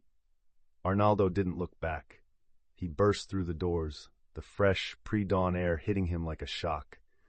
The loading bay was a hive of activity, delivery trucks idling, staff moving crates. He spotted an open-backed utility truck, its engine rumbling, preparing to pull out. Without a second thought, he launched himself towards it, scaled the low gate at the back, and dropped into the empty cargo space. He burrowed low, pulling a stray tarp over himself just as the first enforcer burst out of the double doors, shouting.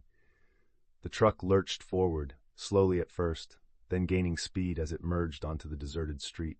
Arnaldo lay still beneath the tarp, heart hammering against his ribs, sweat chilling on his skin. He was out, for now. But the encrypted drive in his pocket was a ticking time bomb. He had to get to Rafael. Miles away at the Congressional Palace, Governor Rafael Vargas paced his opulent, yet now stifling private office. Dawn was breaking, painting the eastern sky in hues of bruised purple and angry orange. His face, usually a mask of confident authority, was drawn, etched with exhaustion, but a new, steely resolve had replaced the despair. Elena Serrano stood by the large arched window, her phone pressed to her ear, her usually immaculate hair slightly disheveled. She was speaking in hushed, urgent tones. "Yes, the data is confirmed. It's extensive. He secured it." A sigh of relief escaped her lips, though her brow remained furrowed. She hung up, turning to Rafael. "He's out, Governor." "He has the evidence. Just got word he's en route. He pulled off a miracle at the coil." Rafael stopped pacing, his gaze intense. "Good. Excellent. Then the gambit begins." He walked to his desk, picking up a heavy, old-fashioned desk phone. "Call an emergency meeting of the Unity Front leadership. Now. Tell them it's urgent, concerning a matter of national security and the future of the party. I want Rivas there, and make sure we have a quorum. Particularly, I want Senator Alvarez, Minister Delgado, and Representative Morales present. Tell them I have information that will change everything." Elena nodded, already reaching for her own secure line. "They're wavering, but they'll come for a crisis, especially if they think Rivas is on the ropes." Her fingers flew across the keypad. "I've already planted the seeds, Governor. Whispers about Rivas's unconventional methods, his recent aggressive moves, they're wary. Your speech will be the spark." Rafael took a deep, fortifying breath. "It's time. Time to show them the beast Rivas truly is." His voice, though weary, carried the weight of generations of Vargas power. He had chosen his moment carefully. Rivas, caught off guard by the data breach, would be scrambling. The emergency meeting would prevent him from consolidating his forces, forcing him into a public arena where his usual tactics of veiled threats and backroom deals were far less effective. This was a gamble, a desperate one, but it was their only play. Within the hour, the Grand Assembly chamber of the Congressional Palace, usually reserved for full legislative sessions, began to fill. The air crackled with a palpable tension. Unity Front leaders, some looking groggy, others alert with suspicion, took their seats. Mateo Rivas was among the first to arrive, his usual charismatic smile a little too tight, his eyes darting around the room, assessing.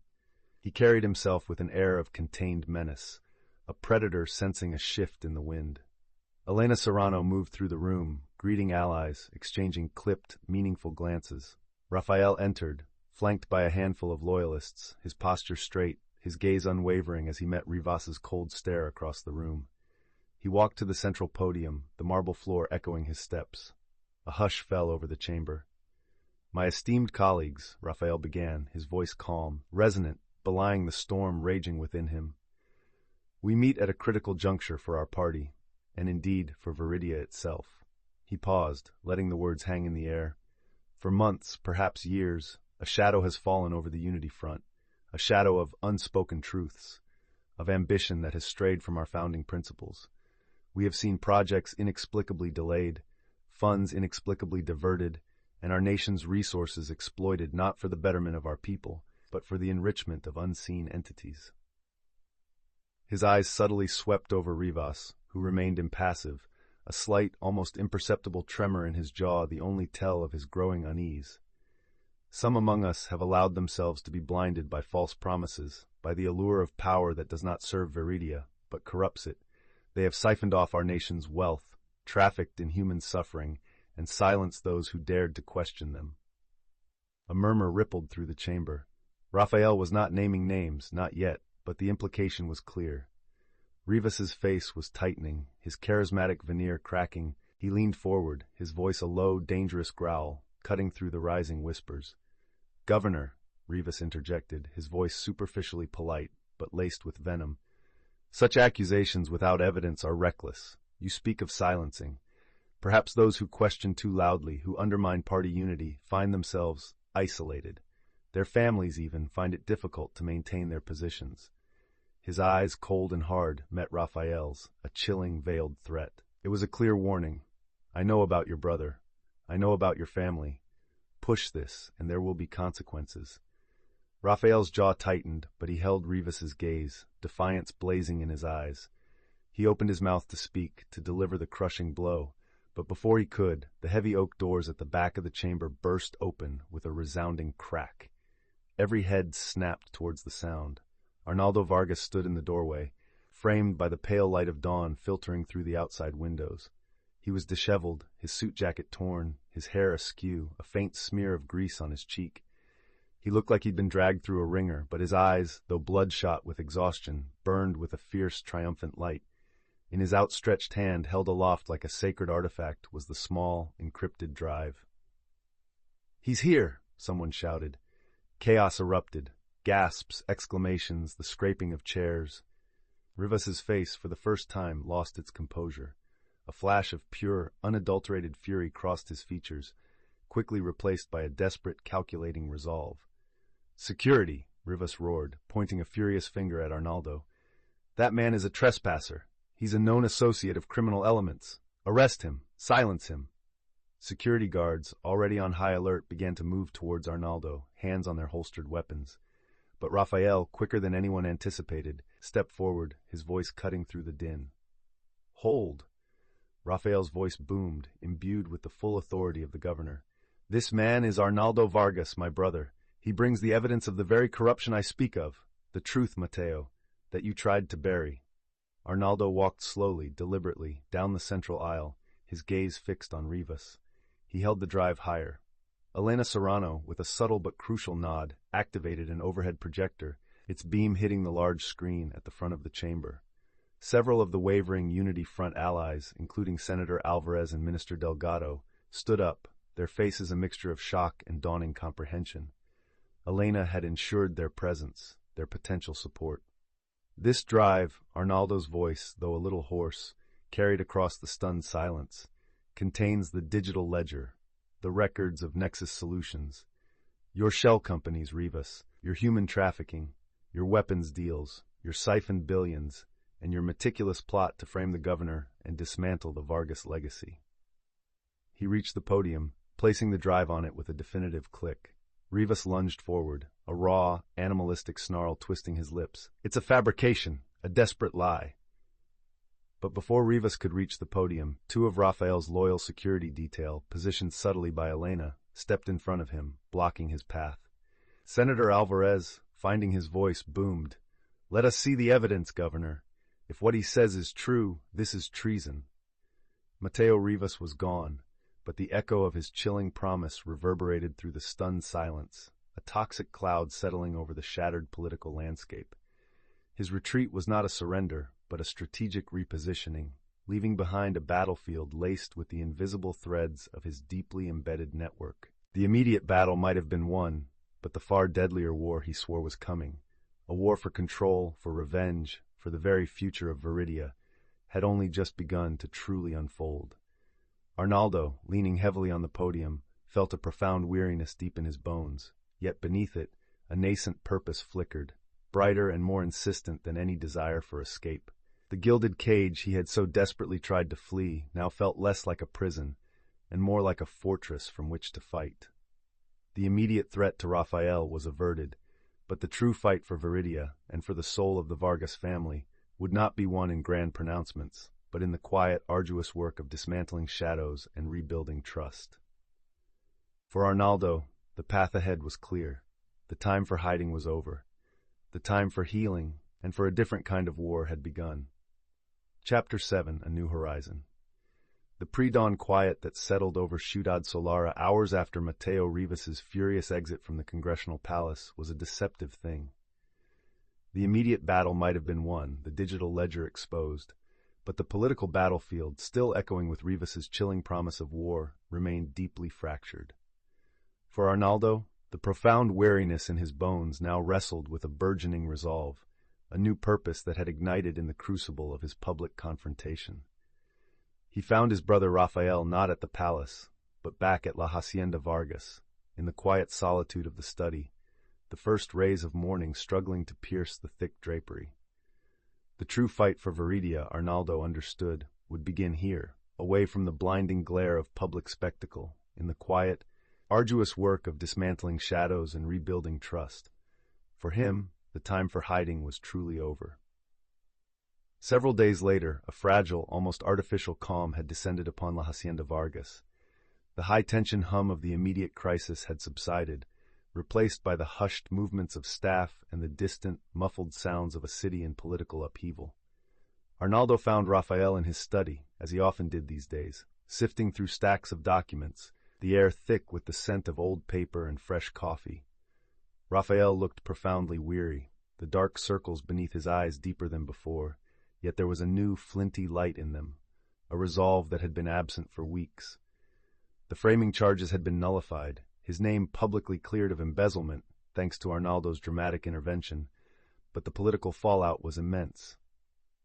"Naldo," Rafael said, looking up from a report, his voice raspy with exhaustion, but carrying an undertone of immense relief. He rose from his desk and, for the first time since Arnaldo's return, truly embraced him.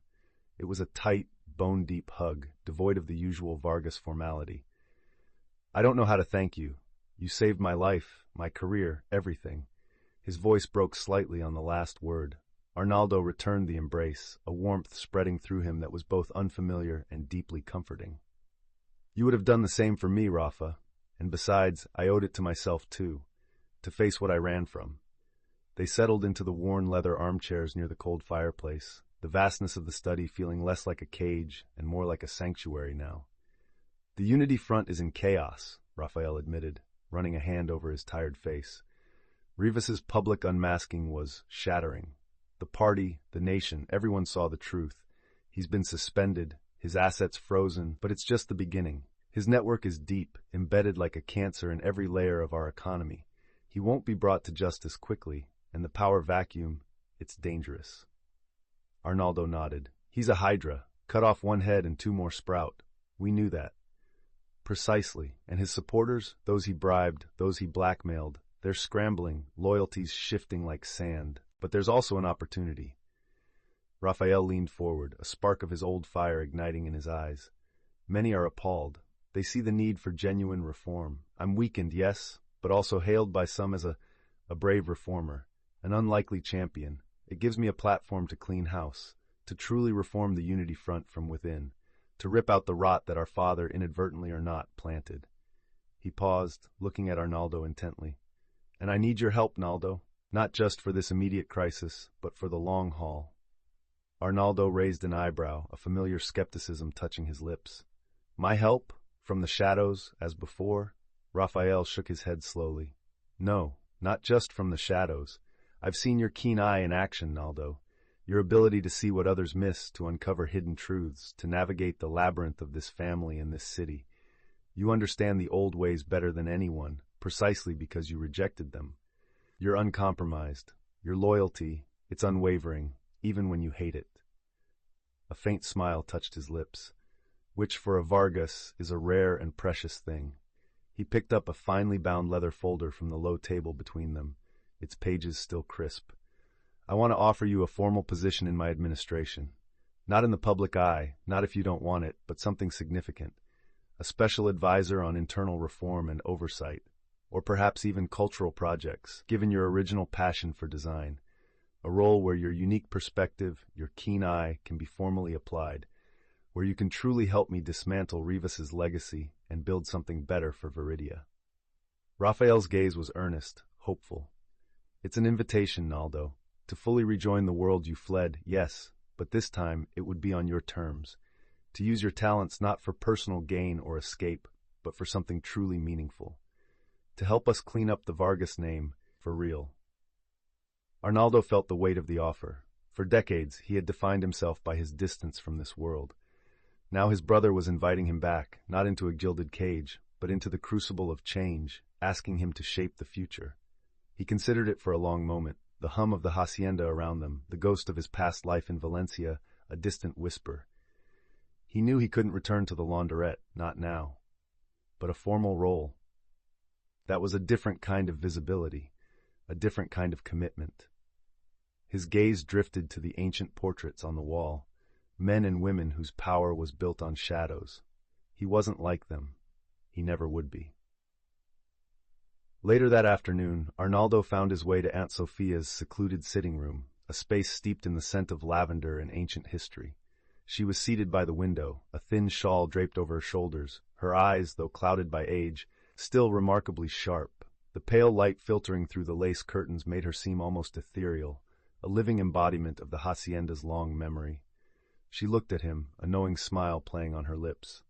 Ah, Naldo, the prodigal returns, not with a feast, but with a ledger, and a rather dramatic entrance, I hear. Her voice was frail, yet perfectly clear. Arnaldo smiled faintly. It seemed appropriate, Aunt Sophia, given the circumstances. Indeed, you surprised them all, even me. She reached out a delicate, gnarled hand and patted his arm. You have true Vargas blood, my dear, more so than many who parade their names. The courage to see, the courage to act. Our father, for all his flaws, would have been proud. Arnaldo felt a complex mix of emotions at her words, pride, a faint echo of resentment, and a deep-seated curiosity. You spoke of the family being hollowed out, Aunt, of the new snakes. You implied there was more to our history, to the family holdings. I need to understand it fully if Raphael is truly to clean this mess. Aunt Sophia's gaze softened, a deep sadness in her eyes. The holdings, yes, they were meant to be the Vargas family's untouchable core. Untraceable, unquestionable assets, kept deep in the shadows, yes, but meant to secure our legitimate future. Our founders, your great-grandfather among them, they built a vast empire, Naldo. Plantations, mines, early infrastructure. Some of it was ruthless, yes, the way all empires are built. But it was their wealth, and it was meant to be the foundation. The true power of the Vargas name, detached from the vagaries of political winds. She paused, taking a slow, shallow breath. But then your father, and others of his generation, they saw a shortcut. The holdings became a convenient shell. They merged the legitimate with the illegitimate. They used the holdings infrastructure to facilitate what was once unthinkable, the movement of contraband, the quiet siphoning of public funds, the leverage of political favors into tangible assets. The shadow state wasn't built by the Vargas family, Naldo. It was grafted onto the Vargas family's original, vast but legitimate foundations.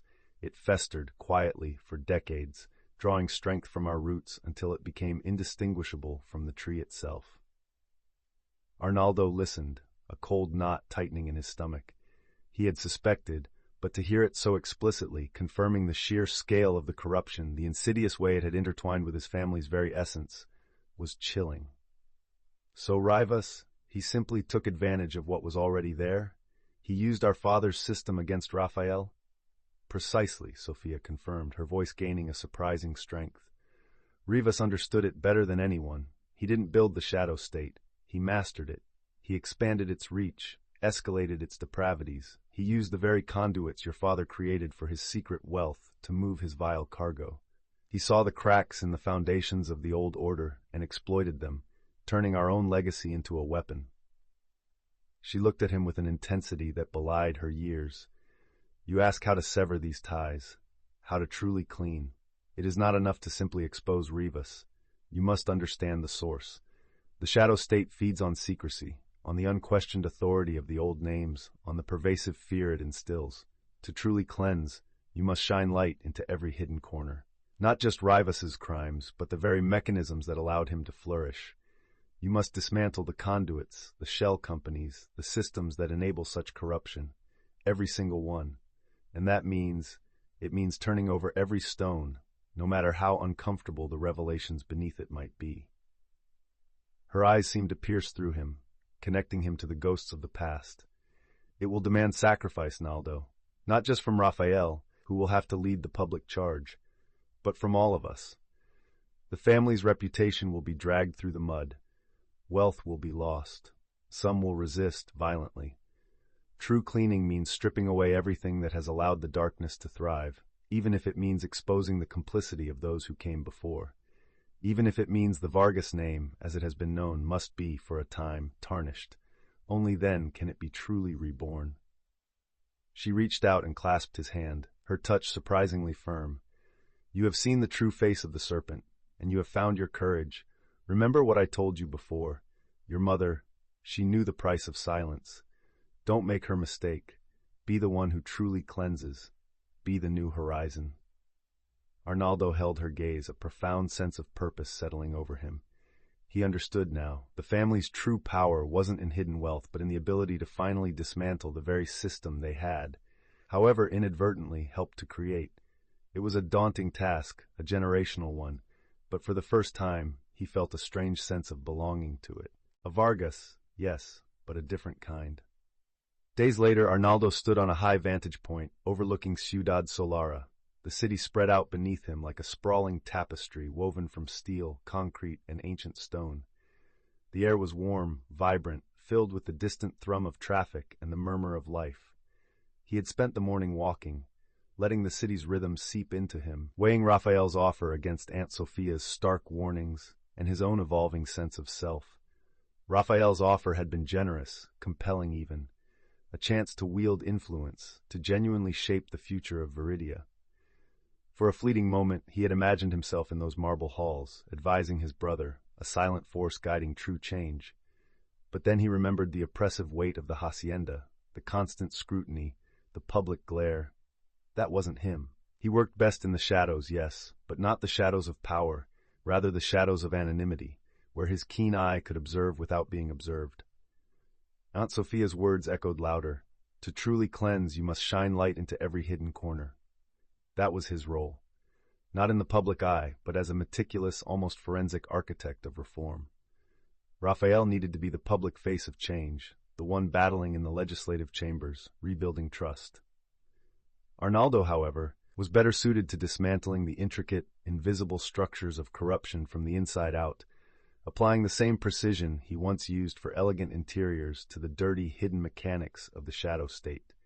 He would decline Raphael's formal offer, politely but firmly. His strength lay not in public office, but in his detachment, his outsider perspective. He was a silent partner, a ghost in the machine, working to make the machine itself clean. He would stay in Veridia for now, for as long as it took. He would support Raphael, providing intelligence, identifying vulnerabilities, helping to root out Rivas's remaining influence, and advising on the painful but necessary steps to reform the Unity Front. He wouldn't be Raphael's advisor in the administration, but his advisor to the administration from a safe, quiet distance. And then there was Javier. He thought of his life in Valencia, the steady rhythm of the launderette, the simple, honest work. He couldn't go back to that. Not now. His peace, he realized, wouldn't come from mere anonymity, from running away. It would come from confronting his past, from actively shaping a future where the Vargas legacy wasn't solely defined by illicit power. He had found a new kind of peace, one earned through action, a peace that was vibrant and engaged, not just quiet and removed. His thoughts turned to design, to structure, to the spaces people inhabited, his true passion. He wouldn't reopen the clean slate. Instead, he would establish something new, something small and legitimate, here in Ciudad Solara. An interior design firm, perhaps named something simple, understated, like Horizon Designs. A subtle reclamation of his true calling, a symbolic act of building something beautiful and honest in a city still scarred by hidden ugliness. It would give him a quiet, legitimate base, a cover, and a creative outlet, while he worked to help Raphael in the more covert war against the Shadow State. He took out his old encrypted phone, the very one that had shattered his quiet life in Valencia. He composed a short, simple message to Javier, a message of hope, not despair. Things here are complicated, but I'm staying for a while, doing something important, building something new. I miss you, and yes, I'll visit. Soon. When the time is right, you'll see. There's a new horizon here. Maybe for both of us. He pressed send. The message, brief and understated, carried the weight of a monumental shift. Arnaldo Vargas, once lost in the shadows, had found his place. The fight for Veridia's future would be long and arduous, a war not of battles but of attrition, of exposing every hidden truth. But he was ready. He was no longer running. He was finally standing still, ready to build a new world, one brick at a time, for himself, for his brother, and for a nation yearning for its own clean slate.